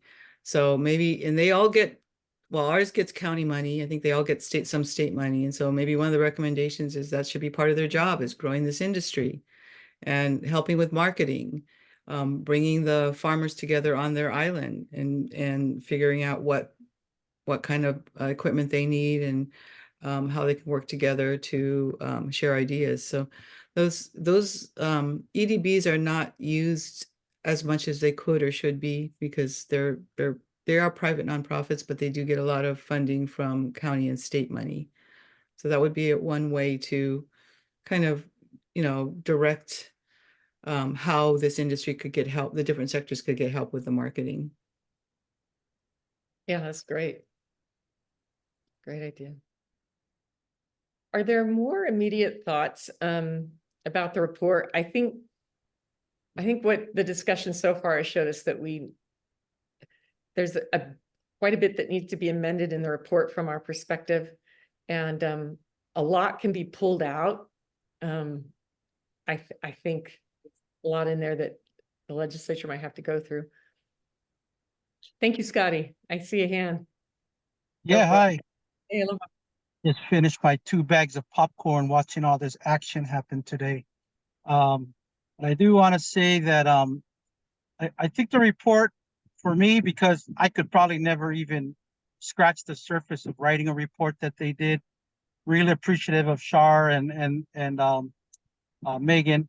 And also, I think the key thing with today's discussion and the follow-on discussions is exactly what everybody contributed to today while they had their opportunity to speak, is make sure we get all of this in bullet point form to the consultant, so they can make the changes or, you know, detract or add, you know, the scientific stuff and whatnot. But the main thing I want to see is that hopefully we'll vote on this before August 30th and not extend this task force. Because if we do, we'll probably miss our opportunity to get before the ledge. And the thing is what everybody's talking about, and I've got an opportunity to talk to, you maybe 30 hemp people or specialists around the world, from China to Canada to Kansas and wherever. Everybody has a different form of doing their operations, what operations they are doing with hemp, and how they do it, when they harvest it, what digester they use or they don't use it. There's so many different forms, but I think with this general report that's going to be handed in, it's going to be a start for us to just get all of your guys' inputs in there with these consultants and get it in. You know, and the thing is don't get too hung up on people's different individual company operations and ways they do things with what experts they use or don't use, because my operations are mostly completely different from everyone else's that has spoke today. So if you're putting your guys' operations into this report, it's definitely not going to affect me or help me. But I would like to see the grants. I would like to see funding at big facilities, multiple small facilities. And I said it very, very early on when requesting funding from the state, whether it's on a nonprofit side or a for-profit side, let us apply for it. Everyone gets a fair shot at it, because my machines may not be the same as your machines. But if the state is going to do something like the value-added station that they're doing in Wahiawa, I see where they're going with that. They got 20, 30 different companies going there and using the machines that the state bought, and it fits these guys' operations. But it doesn't fit mine, so I don't go there. But I like it. But they put money towards it, and it's a start. So just to cap off, get all your bullet points in for the changes these consultants can make. Let's meet a couple more times. Let's vote on the final thing. Let's get this in by the 30th so we can move on. And lastly, if you guys want to submit your own testimony, by all means, let the task force do this one with the consultants. The Hemp Association of Hawaii can always put in their own. Somebody can go individually, can go as a company, an organization, or an individual when the hearing happens. And then that way, everybody will be heard, and we don't get all tied down with just trying to manipulate one report. You know, go and put in multiple reports. I'm sure the legislators would love to hear that, all together as one coalition. Anyway, that's all I want to say. Thank you. You know, I agree with you, Scotty. It's always more effective when we speak with one voice. And I think that's part of the reason why we want to get it right, because one of the things that we've seen bite us is even an incorrect preposition, you know, in a rule. So I think we're a little bit nervous about, at least I can speak for myself that way. But I hear you, you want to get it done. No, and that's good, because I've been learning all different types of terminology, which is good. And yeah, we definitely got to get the terminology and the history down in there and everything ready. And that's why I think the consultants are taking notes. We just got to get it to them so they can do their job. Yeah, and to speak to your point of getting bullet points in, none of us are paid to do this, and I'm hopeful these guys have been taking notes on what we have said, and maybe if other things come up, because I don't know who has time to do that, but hopefully. Yeah, I understand. I'm a business owner, so nobody pays me for anything I do unless I sell something. Yeah, And, there you go. Yeah, I haven't been to hemp yet. I was actually out at that facility at Wahiawa last Saturday. Pretty nice. Yeah. Mr. Matsuda, your hand is up. Thank you.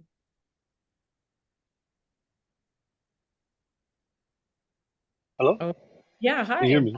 Hi. Sorry to make comments earlier, but I don't know if it's too late, but No. it'd be good to have something that would help for funding. Like Scotty knows, I'm always raising money, and my background is investment banking. So if things that the legislation can do or the state could do to promote that, like the banking industry, the insurance industry, and the property owners, for them to say that, well, we can't support you because you do hemp. Even to this day, it's still a problem. So like, just last week I tried to expand nursery, where um, I grow clones, and the landlord found out and said, all of a sudden, no, we're not going to let that in here. Banking industry is a problem, moving money in and out into Hawaii, because a lot of banks, when they ask you what is the money for, is, well, we're going to buy hemp seeds to grow CBD, and they're like, oh, they won't, Bank of Hawaii still is against it. And there's one bank that does promote it, but their minimum banking fees a month is like $7,000 just to have the account, which, it's the only one that you can say openly you're doing it. And then the insurance companies like, Island Insurance, who kind of indirectly invested into the marijuana business, doesn't actually provide insurance for the hemp business. So, so these things cause problems for investing to get funding, because a lot of the people, I go to are institutions or professionals. So they have issues on their own. Like if there's a banking problem, their internal controls would stop it. So it really shrinks down the amount of people I can go to raise capital. And it also really shrinks down the amount of money I can move it out at a given time into Hawaii to do these businesses. And in the past, I've done, a processing plant that we could do 100 pounds an hour. One thing I would say about it is, the state has to do something to stop the outside products coming in, because the number one problem we had was trying to find buyers for our end product. We had like, I don't know, one time 30,000 pounds of biomass that we processed into distillate. And basically, we ended up throwing it away, disposing of it, because we couldn't find the customer base there. So my only comment is, if there could be a section about how the state could promote or put together some way that, the insurance industry, the banking industry should not support us by saying, we can't give you that bank account, or we can't allow that, that $100,000 or $500,000 transfer into your account because it's for him. And this money comes from Japan, which is also very strict, but I'm able to get it out of Japan. I'm not able to get, depending on the bank, I'm not able to get it in. And sometimes it causes a lot of delay. And that's not good when you're growing something, you need the money. 3 weeks later, it's too late already. And, paying the insurance companies here that provide insurance, they should also provide insurance for hemp businesses. Instead of us trying to scramble around the mainland, like one of the biggest things is I have to scramble every time to find insurance for like general liability products, because the local insurance companies don't provide it. And that causes problems with my investors, because how do you prove you can sell something if you can't even insure it? That's my only comment. To help funding, that's the biggest issues I deal with trying to raise money. Yeah, that is so spot on. It speaks to why we were so concerned about the recreational marijuana bill last year, because despite the assurances that we might not lose our banking or insurance, we knew from talking directly to other farmers in other states, when the CBD hemp was combined under a cannabis authority with recreation or medical marijuana, a lot of farmers lost their insurance and banking. And just like you said, who can afford marijuana bank accounts at $3,000 to $7,000 a month? Mine's free, right now. And then, of course, I lost my insurance due to that, because Lloyd's of London pulled out altogether from hemp because of this reason. And I didn't even know that's why I lost my insurance a couple of years ago. So, if the state is even thinking about, and I pray they're not, trying to smash us under the hemp, any form of hemp with marijuana, they need to seriously address upfront these banking and insurance issues, because they're bad right now. But if we start losing it in the future, that just completely undermines all the industry. And in these states where that's happened, it's not just the CBD hemp growers that lose their banking or insurance. It's also hemp and fiber guys. So thank you for bringing that point up. And we've got more hands up. Yay. Rusty, thanks for joining in. Thanks. And my name's Rusty Taff from Carolina Ventures. I appreciate Michele. I'm sorry if I mispronounced your name, but those were pertinent comments in terms of barriers to fundraising and which certainly impact the growth of the industry. And I also like how that fundraising in industry, when it's viable, is not actually very difficult to do. There's a lot of private money in the world that is looking for a great business opportunity. So when it actually pencils out, I'm sure that investment capital will arrive, and a lot of the limitations on the economic viability of these businesses relates to regulations. And to add to that, crop insurance is available through the federal government. I was able to obtain it at one point while planning to grow. But again, those plans have been sidelined due to the regulatory flux. But so there's some crop insurance available. I know that doesn't relate to the products and the product manufacturing and all that downstream, but thanks for the comment. That's all. Thanks, Rusty. Brittany, and then we probably need to move on to our other agenda item, because June, correct me, make sure I'm not wrong about this. We have the opportunity to continue the discussion of the consultant's report at the next, correct? Yes, yes. Okay, all right. That's good. So, okay, go ahead, Brittany, thanks. Thank you. I just basically wanted to just agree with what Michele had mentioned. Sorry if I mispronounced your name. And just make it very clear that across the board, it's really, really important that the hemp industry stays very separated from anything related to medical cannabis or recreational cannabis, even down to any agencies that are commingling funds for registering as processors, et cetera, that it's very, very separated, because otherwise it can have a devastating impact on our ability to bank and whatnot, which we're already having challenges with. So thank you. Thanks, Brittany. Michele or Mr. Matsuda, did you have another something else you wanted to add? Oh yeah, and so everybody's pronouncing my name correctly. It's Michele. Okay, great. Surprisingly, it's the first time it happened, I think. But on the from the fundraising point of view, just commenting on the report, the extraction system, it will be, if this actually does get through, it would be important to make sure that whoever's the operator is bankable. Like I have no problems raising money.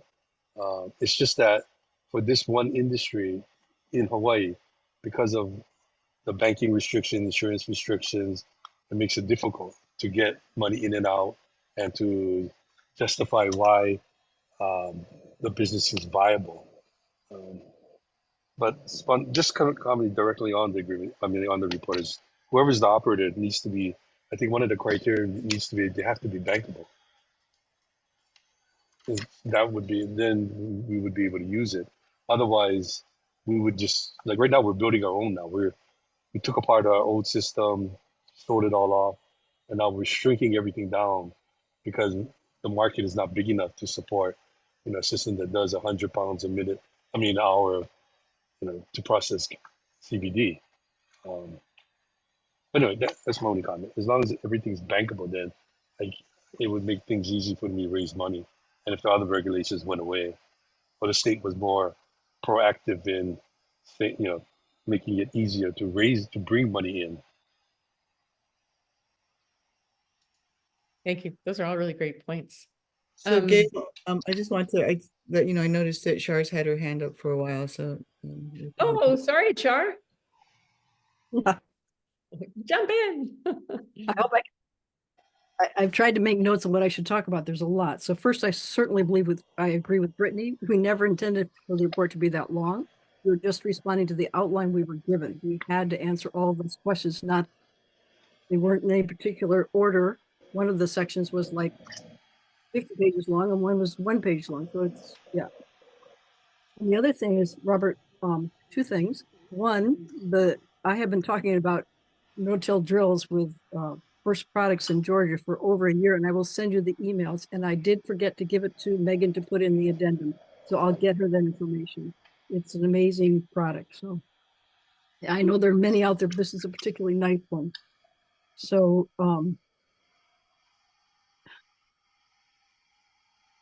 for Kelly, we intend, I think, first of all, Kelly, I think you read the old report, and what happened last week, we had a meeting.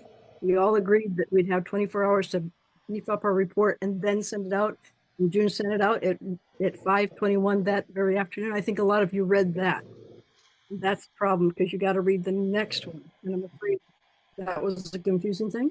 And secondly, Robert, it was not been the consultants that have pushed this task force around at all. We've all been pushed around by the Department of Ag.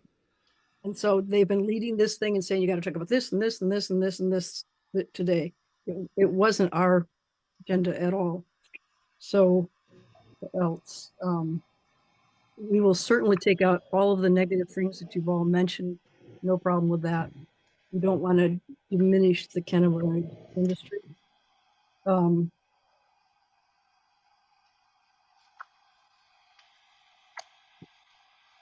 The decorticator thing, I spoke again to Randy White for an hour on Monday, and I said, Randy is the head of Formation Ag. He knows all of the industry, everybody making anything. I said, do you know of anybody who's making a medium-sized decorticator? And he said, no. But if you guys can find it, I am so happy to look into it. Yeah, don't eliminate it from the report just because you couldn't find it. 'Cause I got like 8 numbers today.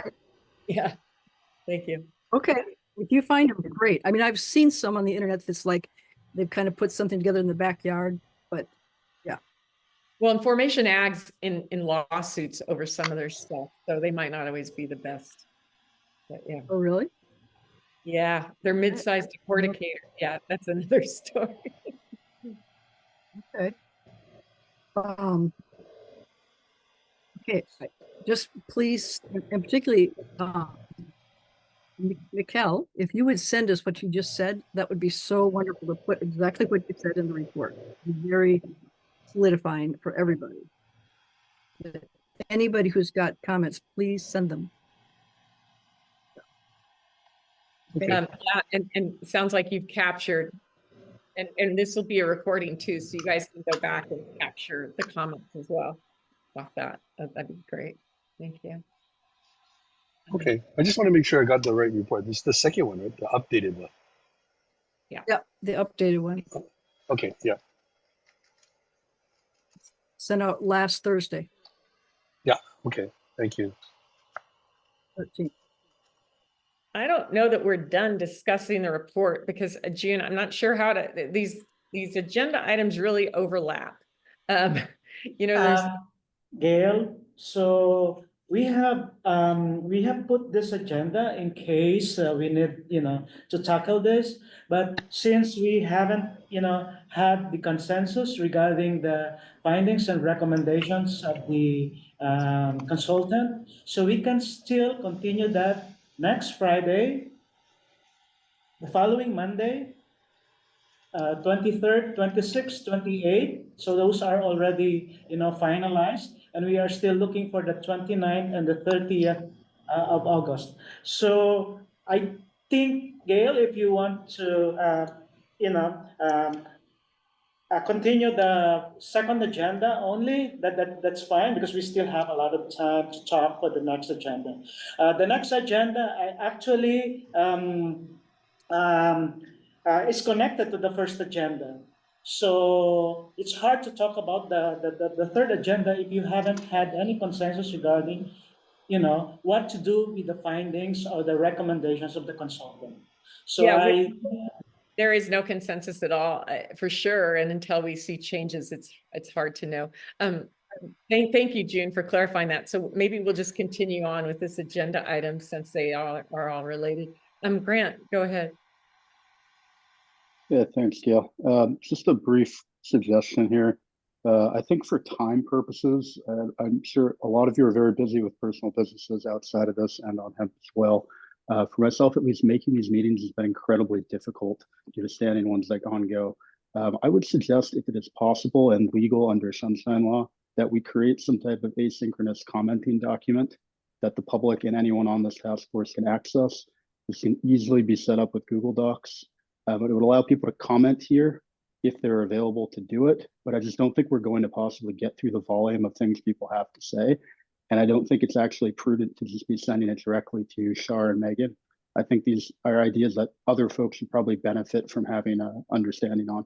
So if there's comment on the legality behind that, that's my singular concern. But I do think asynchronous document would be very helpful for this purpose. So I would kick that over to our Assistant AG. Our Deputy Attorney General is here, Travis Moon. So Travis, can you? So we're wondering, Grant? yeah, Travis. Grant's question is whether we could have a document online that members of the public and the task force could comment on, and it would be helpful to not just the task force, but anyone out there who might want to learn along with us. Travis, you're muted. Travis, please, you're muted. Sorry. Yeah. You know, I don't think that's feasible under Sunshine Law because it would require to be open to the public. And typically these Google Share Docs are specific to each email address. So I don't know how that would be possible. So if I can chime in here, you can make a public access link that anyone can go to and edit on. It's not specific to email address. You just make it open access to anyone. So this is commonly done for an assortment of things, from companies to nonprofits to people planning a bake sale. So I don't know if that link can get put out, but it certainly can be made so that if you simply circulate it, you can go to that URL and access it. Yeah, I would think that the that link would be put on the agenda. So I guess I don't know if what's the next agenda, June, that needs to be posted. It's the discussion and decision making on the task force findings and recommendations, including any proposed legislation. No, excuse me, like which date? Because I know that you posted agendas for Friday. Like what agendas still need to be posted? 29th and 30th, if we stick to that rigorous schedule, which is a discussion in and of itself we need to have real quick. Okay. Well, it would need to be properly noticed, so that link would have to be provided on the agenda if it's going to be discussed at a meeting. So for the purposes of the next meetings, I mean, it might not work. Okay, that's fair.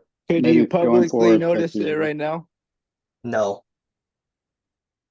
He's saying that would Right. have to be, we'd have to put it on the agenda even to decide whether we want to put a link up, which is the same answer I got back from Andrew on having subgroups, was that we would have to agendize it to even discuss it and appoint them. That puts us out basically at the 29th, 30th. So, right. So if you want to create this shared Google document open to the public, it would need to be put, that link would need to be put on the agenda and can only be discussed at that meeting, right? Understood. So I don't know if it Thank you, defeats the Travis. purpose. Yeah. Okay. Thanks. I'd like to get back to, well, two things. One, I think there's an assumption here we're operating under that I don't know it's viable, and I'd like some input from the task force on that. And that is that, first of all, not all of us are business people and farmers. I don't know how I can find time for these meetings. I mean, really, but the bottom line is this report is so important to our industry. We've already seen how misinformation can sideswipe us for years at a time. So that's why I think so many of us feel it's important to get this right. and to be more concise about it. So the assumption we're operating under is that we have to be done August 30th. But the fact of the matter is, we weren't done with report July 7th, and that's not blaming anyone. We're all Department of Ag, task force, the consultants, we're all doing the best we can. And it's so nice to have these discussions. But we're operating under assumption that something bad's going to happen, where my understanding is government missed dates. Committees miss dates. No one's going to get fired, especially if we stand up and cheer for Department of Ag and Department of Health and say, thank you for allowing us to take some more time to discuss this, to get this right. Because I don't know that and I'll throw this out there, maybe I'm wrong, that all of us can make the next few meetings to make sure that the report has in it what it needs to have. So, so I'd like that we're operating an assumption that August 30th is really drop dead, when July 1st wasn't drop dead, and many other dates aren't drop dead in government. I used to work in government for 8 years. And the other thing is, we have a motion on the floor, or Robert wanted to put a motion forward. So before we break up, we definitely need to revisit that motion and discuss it quickly. So Yeah, I can address your first point. So by statute, the task force is set to dissolve at the end of the month. So any business that happens after August 30th is not an official act of the task force. So I do implore you guys to come to a list of recommendations prior to that date, so you can submit something to the legislature. If we can't do a Google document, do you have advice on how we could draft? Could the chair draft and get input from the task force? Because as a farmer, there's so much problems, and the HDOA was correct to not accept this draft report, and this draft report just being public makes a lot of problems. So is there any way that we can write this report? Because according to the statute, they were supposed to have it by 7/1. That would give us 2 months. And you say we can't use the shared document. It's very difficult for us to all write our task force within such a limited time frame. Okay, let me clarify about the Google Doc, Robert. You could use a Google Doc, but you can't discuss it unless it's agendized on an agenda. The other thing is, sorry, what was your other question? I'm sorry. If that's the case, can't someone just create a Google document right now and then Oh, I'm sorry, move right. on So to I put get, it on the agenda? sorry. Yeah, I guess you could individually email someone to compile all of your comments. That's one way around. I guess not around, but it's not a violation of sunshine law if each individual members that have comments sends it to one person to compile it. That sounds good. So we could all email the chair and they could kind of bring it up in the next task force meeting and we could talk about it in public. Or how about if we just email it to the consultants so that they could go ahead and put it in the report? I don't trust the consultant's report. I don't want it being public. There's so much inaccuracies and problems with this report. The HDOA was correct not to accept it. It should have been here by 7/1, and not being by 7/1 is crunching us. Know if So- Gail wants to be the recipient of all that, because then you have to compile it all. But I would suggest that maybe as the chair, you could write a letter to the legislature telling them that we just don't have enough time to go through all the detail, and maybe even throw in there a recommendation that yes, they support this industry, but give us more time to get into the details of how. And that could come from the chair, so that we have a voice at the legislature and they understand that as volunteers, I mean, I don't have time to meet every day next week, even if we could notice it. And I don't think anybody here wants to. So, but I mean, the main message I think that we want to send to the legislature and our consultants want to send to the legislature is, yes, this is a viable industry that should be supported by the state. And there's a lot more detail that has to be worked out. That's basically, I think, a strong message that, we have farmers who are part of these different sectors of the hemp industry, and they're struggling. We stopped farming hemp because of all the struggles, but I still want to see it happen because, I think it will help our affordable housing industry and maybe affordable clothing and things like that. So I'm happy to sit on the sidelines and cheer anybody who can make it, but I think we do need support from the state, and we need to make that point at least.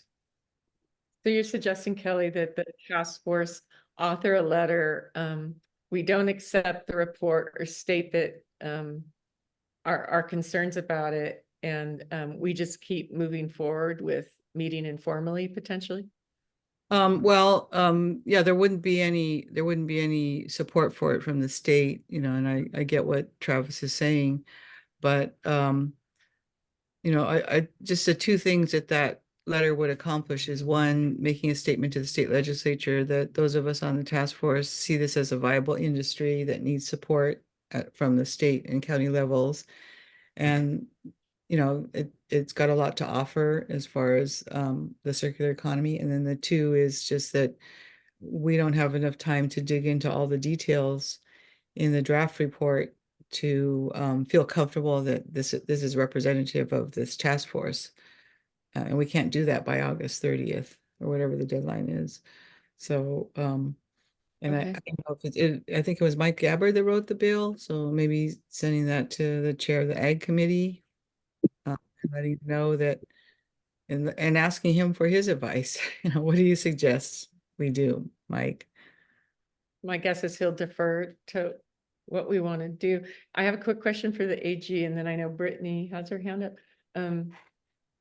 Travis, if Kelly were to draft a letter and we were to discuss it, or next week, does that, since this is part of the discussion with regard to the consultant report and there are recommendations as a task force, we could then talk about that letter, correct, at the next meeting?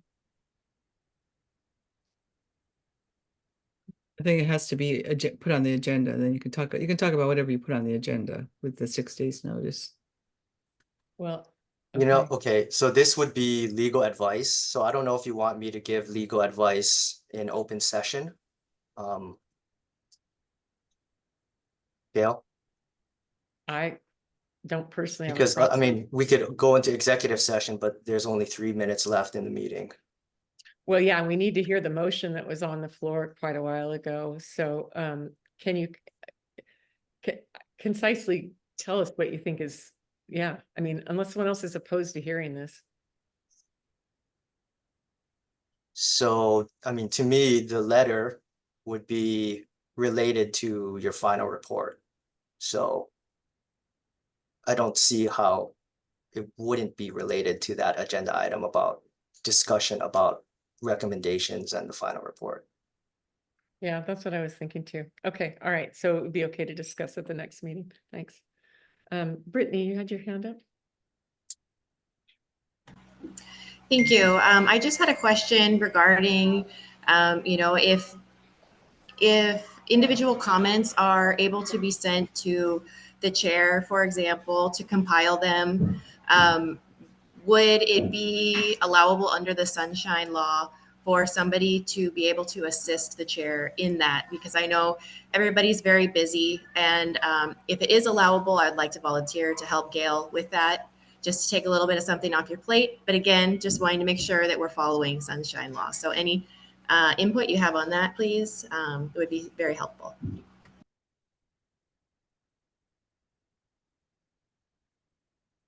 Yeah, I think under Sunshine Law, that would be okay, as long as only one person is collecting the information from all the members.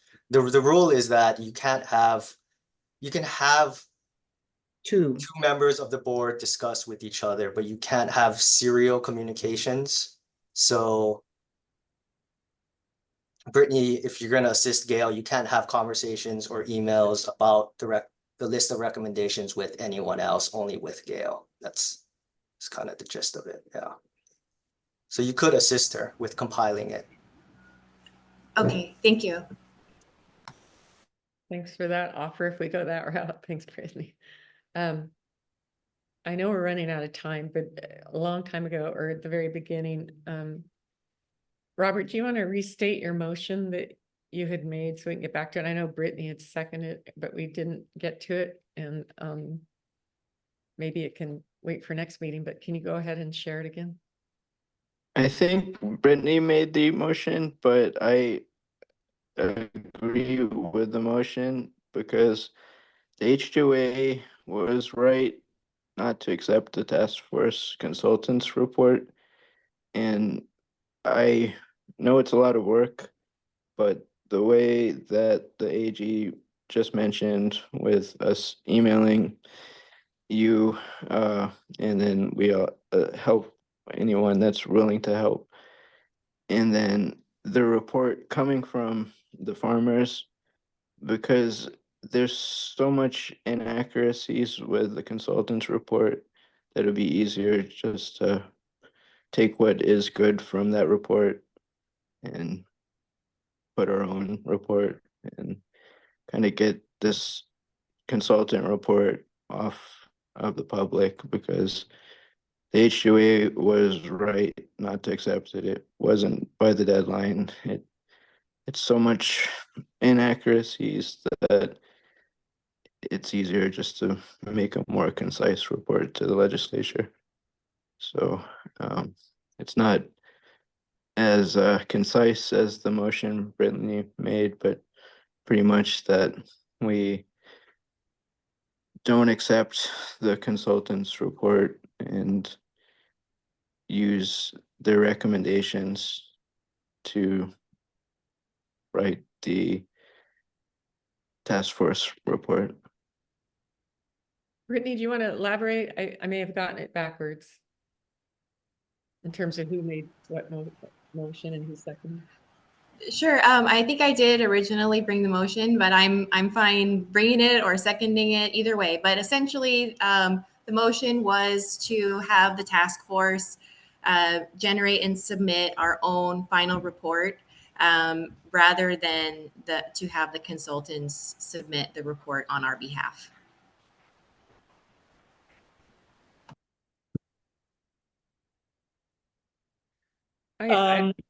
Gail, again, I think Attorney General Andrew Goff already mentioned this before, that the task force, I'm just reinforcing what he mentioned in the last few meetings, that the consultant's report doesn't really affect the task force, the Hawaii Hemp Task Force final report. So you need to either vote for it, refuse it, accept it, or amend it. That is his words. So right now, I think for the first agenda, we are still on the first agenda. We haven't moved on. So we are still trying to find a consensus on what are you going to do with the findings and the recommendations. So I just want to clear that up, because we've been talking about this, and I believe that it's better to, we find a resolution for the findings and recommendations first, whether you approve all of this, you refuse this one, or you want to amend as what Scotty Wong mentioned, put in a, bullet points to be voted upon by the task force members.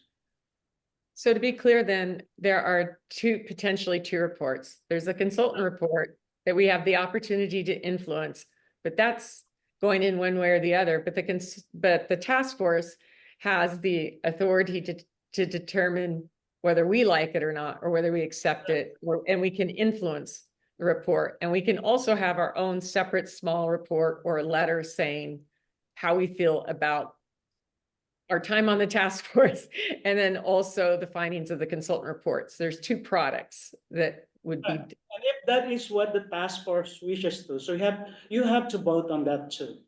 I believe Andrew was saying that it's the task force report that is the report, and the consultants are just giving their report to the task force. So we can vote to refuse the task force consultants report. I guess my question would be, if we vote to refuse it, that doesn't make it go away. I mean, what, if for some reason say the task force refuses it, what happens then, June? So Or the maybe task, Travis, both of you. so if the task force refuses to accept the recommendations from the consultant, so the task force can either make their own recommendations or get some of the recommendations from the task that the consultant itself that you think might work, as has been mentioned by Kelly, because there are things here, I think, in the task force, the consultant's report that might work as a start. So actually, we're looking for something that we can move forward to the legislatures. So if you believe that there is really nothing to get from the task force, from the consultant's report, then you may want to write your own report to be sent to the legislature. I think Travis can correct me if I'm wrong with that statement. No, you're not wrong. So, Robert, yeah, I'll make some comments after you, Robert. Go ahead. I was just agreeing with what Andrew said. That was my understanding, that even if we refuse the task force consultants report, we can still use anything that we think is good to make our more concise report. And then I believe that that would make the consultants report kind of be able to go away, because the HUA didn't accept it and then we don't accept it, but we can still use what is good from it to make our more concise farmer driven report to the legislature. So I guess I would have maybe a question to the consultants, because there are a lot of comments today that are super important to us. I mean, one of them I know, being that you guys have redefined hemp. You think it's going to change on the national scene. It may or may not, but none of us here like that. The other thing is, there's been this tone that CBD is somehow holding back the rest of the industry, which isn't really true. Its regulatory flux has held back all sectors of the hemp industry. So, you've heard some overarching themes here where there may be fundamental disagreements between us, or maybe not, after you've heard our struggles historically with the regulations and whatnot. So I guess my question to the consultants is, can you take what we've said verbally here and change the report? Because I guess if you can't, then it puts us in a really tough place, because you're putting something forward that impacts our livelihood in the future and a strategy of moving hemp forward that differs than what the industry says. So I'm just wondering what your thoughts are at this point. I just think there's so much feedback, and if you guys think that we had so many inaccuracies in the report, then, and what we thought going into this was that we submit the report and then you guys agree or disagree, and you're submitting your own separate report based off of what we submit. That's what we understood, that was going to happen anyway. But there's so many different feedback, hearing Rob say that the DOA hasn't accepted it like 15 times. I don't even know what that means.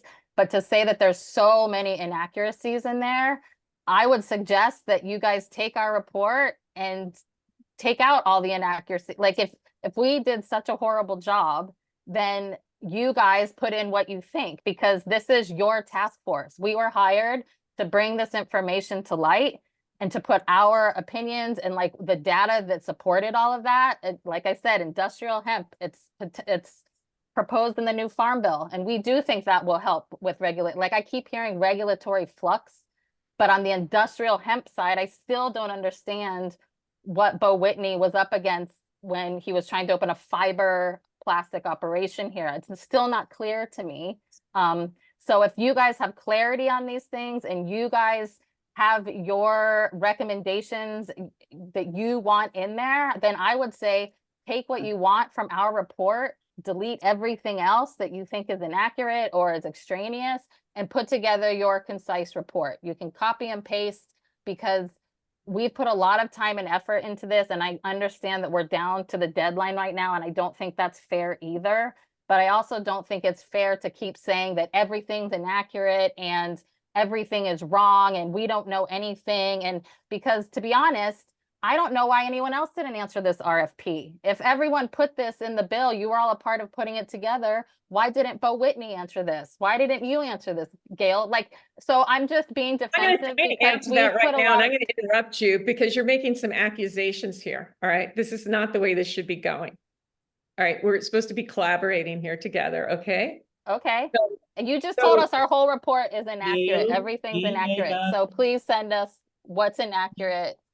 We We need it to did. be concise. Megan, Gail, can I have a suggestion first?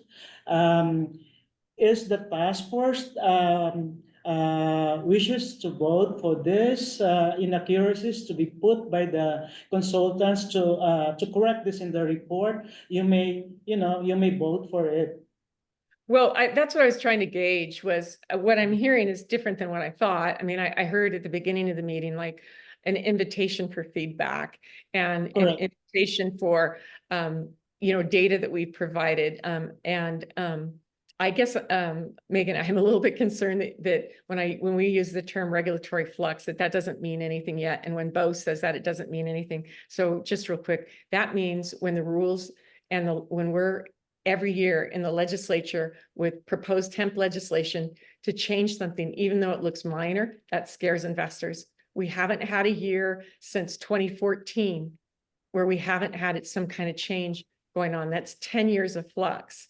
I understand, So but on the fiber side, what's specifically on the fiber side, Megan and Gail, excuse me. If I may interject, I think Brittany has a motion on the floor.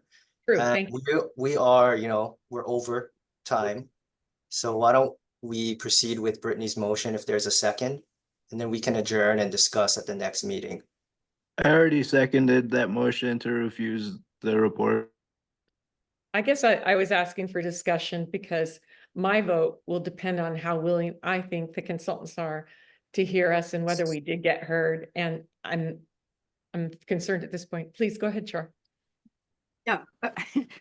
Excuse me, I was trying to say that I'm totally willing to take out everything that you've mentioned, everything I've heard, put in anything that you send me. But please understand that we have a formatting nightmare because we've used both Google Docs and Word, and nothing is lining up.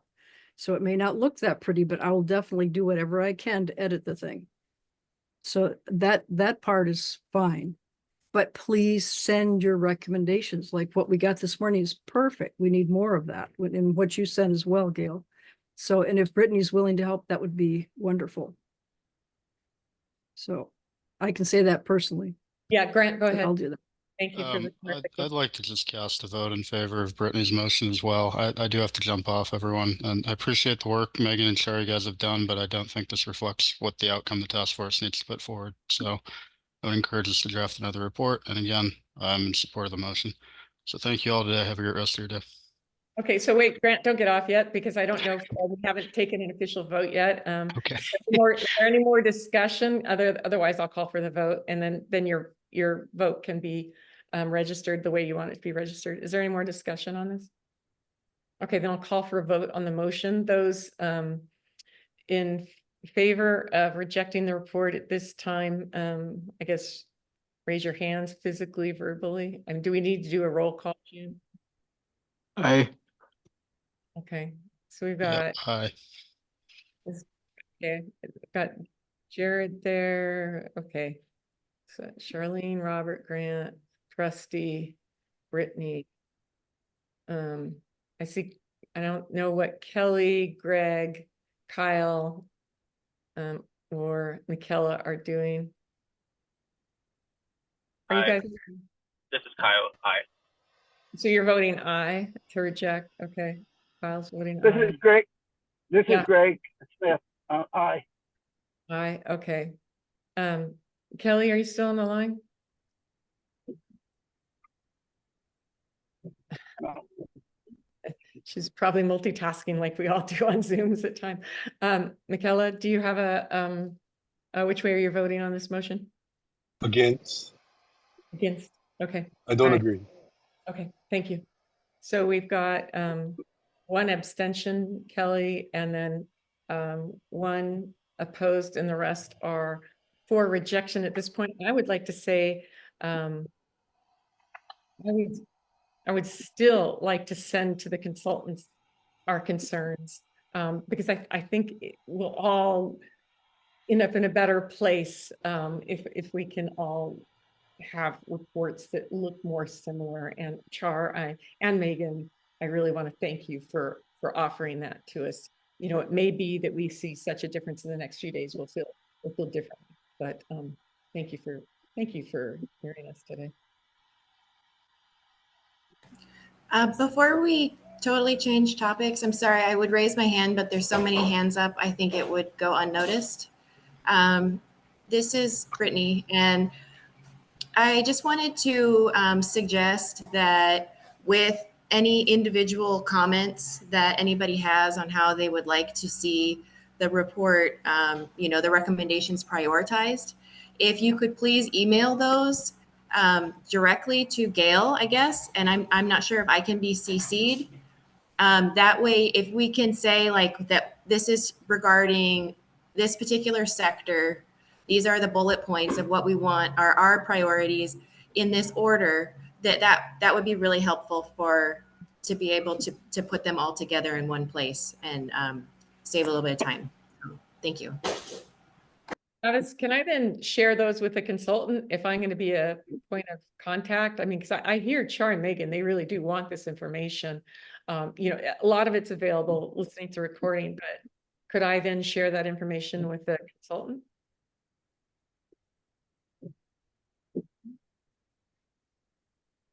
I'm sorry, this is William from the Department of Health. If there's going to be any sharing of information like that via email, I think Travis should make a determination of that as well, because it's my understanding that multiple people on an email is not allowed by the sunshine laws, but I'm not a lawyer, don't protect anyone, but I just want to make sure we're all covered on that.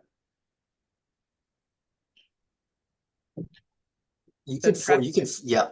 I think you already Yeah, clarified. he was correct, but it doesn't affect your ability to forward that information to the consultants. Okay, so as I understood earlier, you clarified that folks could send individually to me as long as they don't copy anyone else. And Right, they can Brittany- only have a discussion with you. And Yeah, then you cannot share that information with anyone else, but you can send it to the consultants because they're not officially members of the task force. Oh, well, I thought we got a determination that I could then send it to Brittany, who could collate this. I understood that. And then Brittany sends it to the consultants. Is that what's going to happen? Well, I guess it doesn't matter if the consultants get hit twice, although they probably prefer collated information. Yeah. So I guess the question is, and maybe that's what Liam was trying to clarify, was if folks send me this information, I understood from what you're saying before, then I could send it to Brittany to collate as long as there's no discussion. Right, you just can't discuss the substance of it. If it's administrative, I don't see an issue with that. Okay, and either one of us can forward that to the consultants, and I'm sure they would prefer it in a collated form. That would Sure. Okay, all right, okay. All right, well, I think we're clear on all that. I just want to make it clear that the rule allows to have one-on-one communications. It just can't be serial, right? So you can have discussions about with you and Robert can have a discussion, but it can't be serial, meaning you can't have that same discussion with Brittany, right? I don't think anyone's going to talk to anyone for about Okay, 3 days. right. I just want to make it clear. No, I was making a bad joke, but thank you for clarifying that. Thanks, Travis. Okay, So if we have more time next, we have a series of meetings, and I think we are 20 minutes over the allotted time. So Yeah, and you know, I didn't know DOH was back there. Thank you for sitting through this. I want to make a big mahalo to DOA as well. This is not an easy job for any of us. I mean, all of us have really good intentions involved. So we'll keep that in mind as we move forward. So thank you all. And I guess that's it, yeah. So, yeah, Feel like there's no objection from the members. We can adjourn now the meeting. Sounds So good. the meeting is adjourned. Thank you, everyone. Thank you, Gail. Thank you, June. You're awesome. Take care, Right, everyone. Marlo. Aloha. Mahalo. Bye-bye.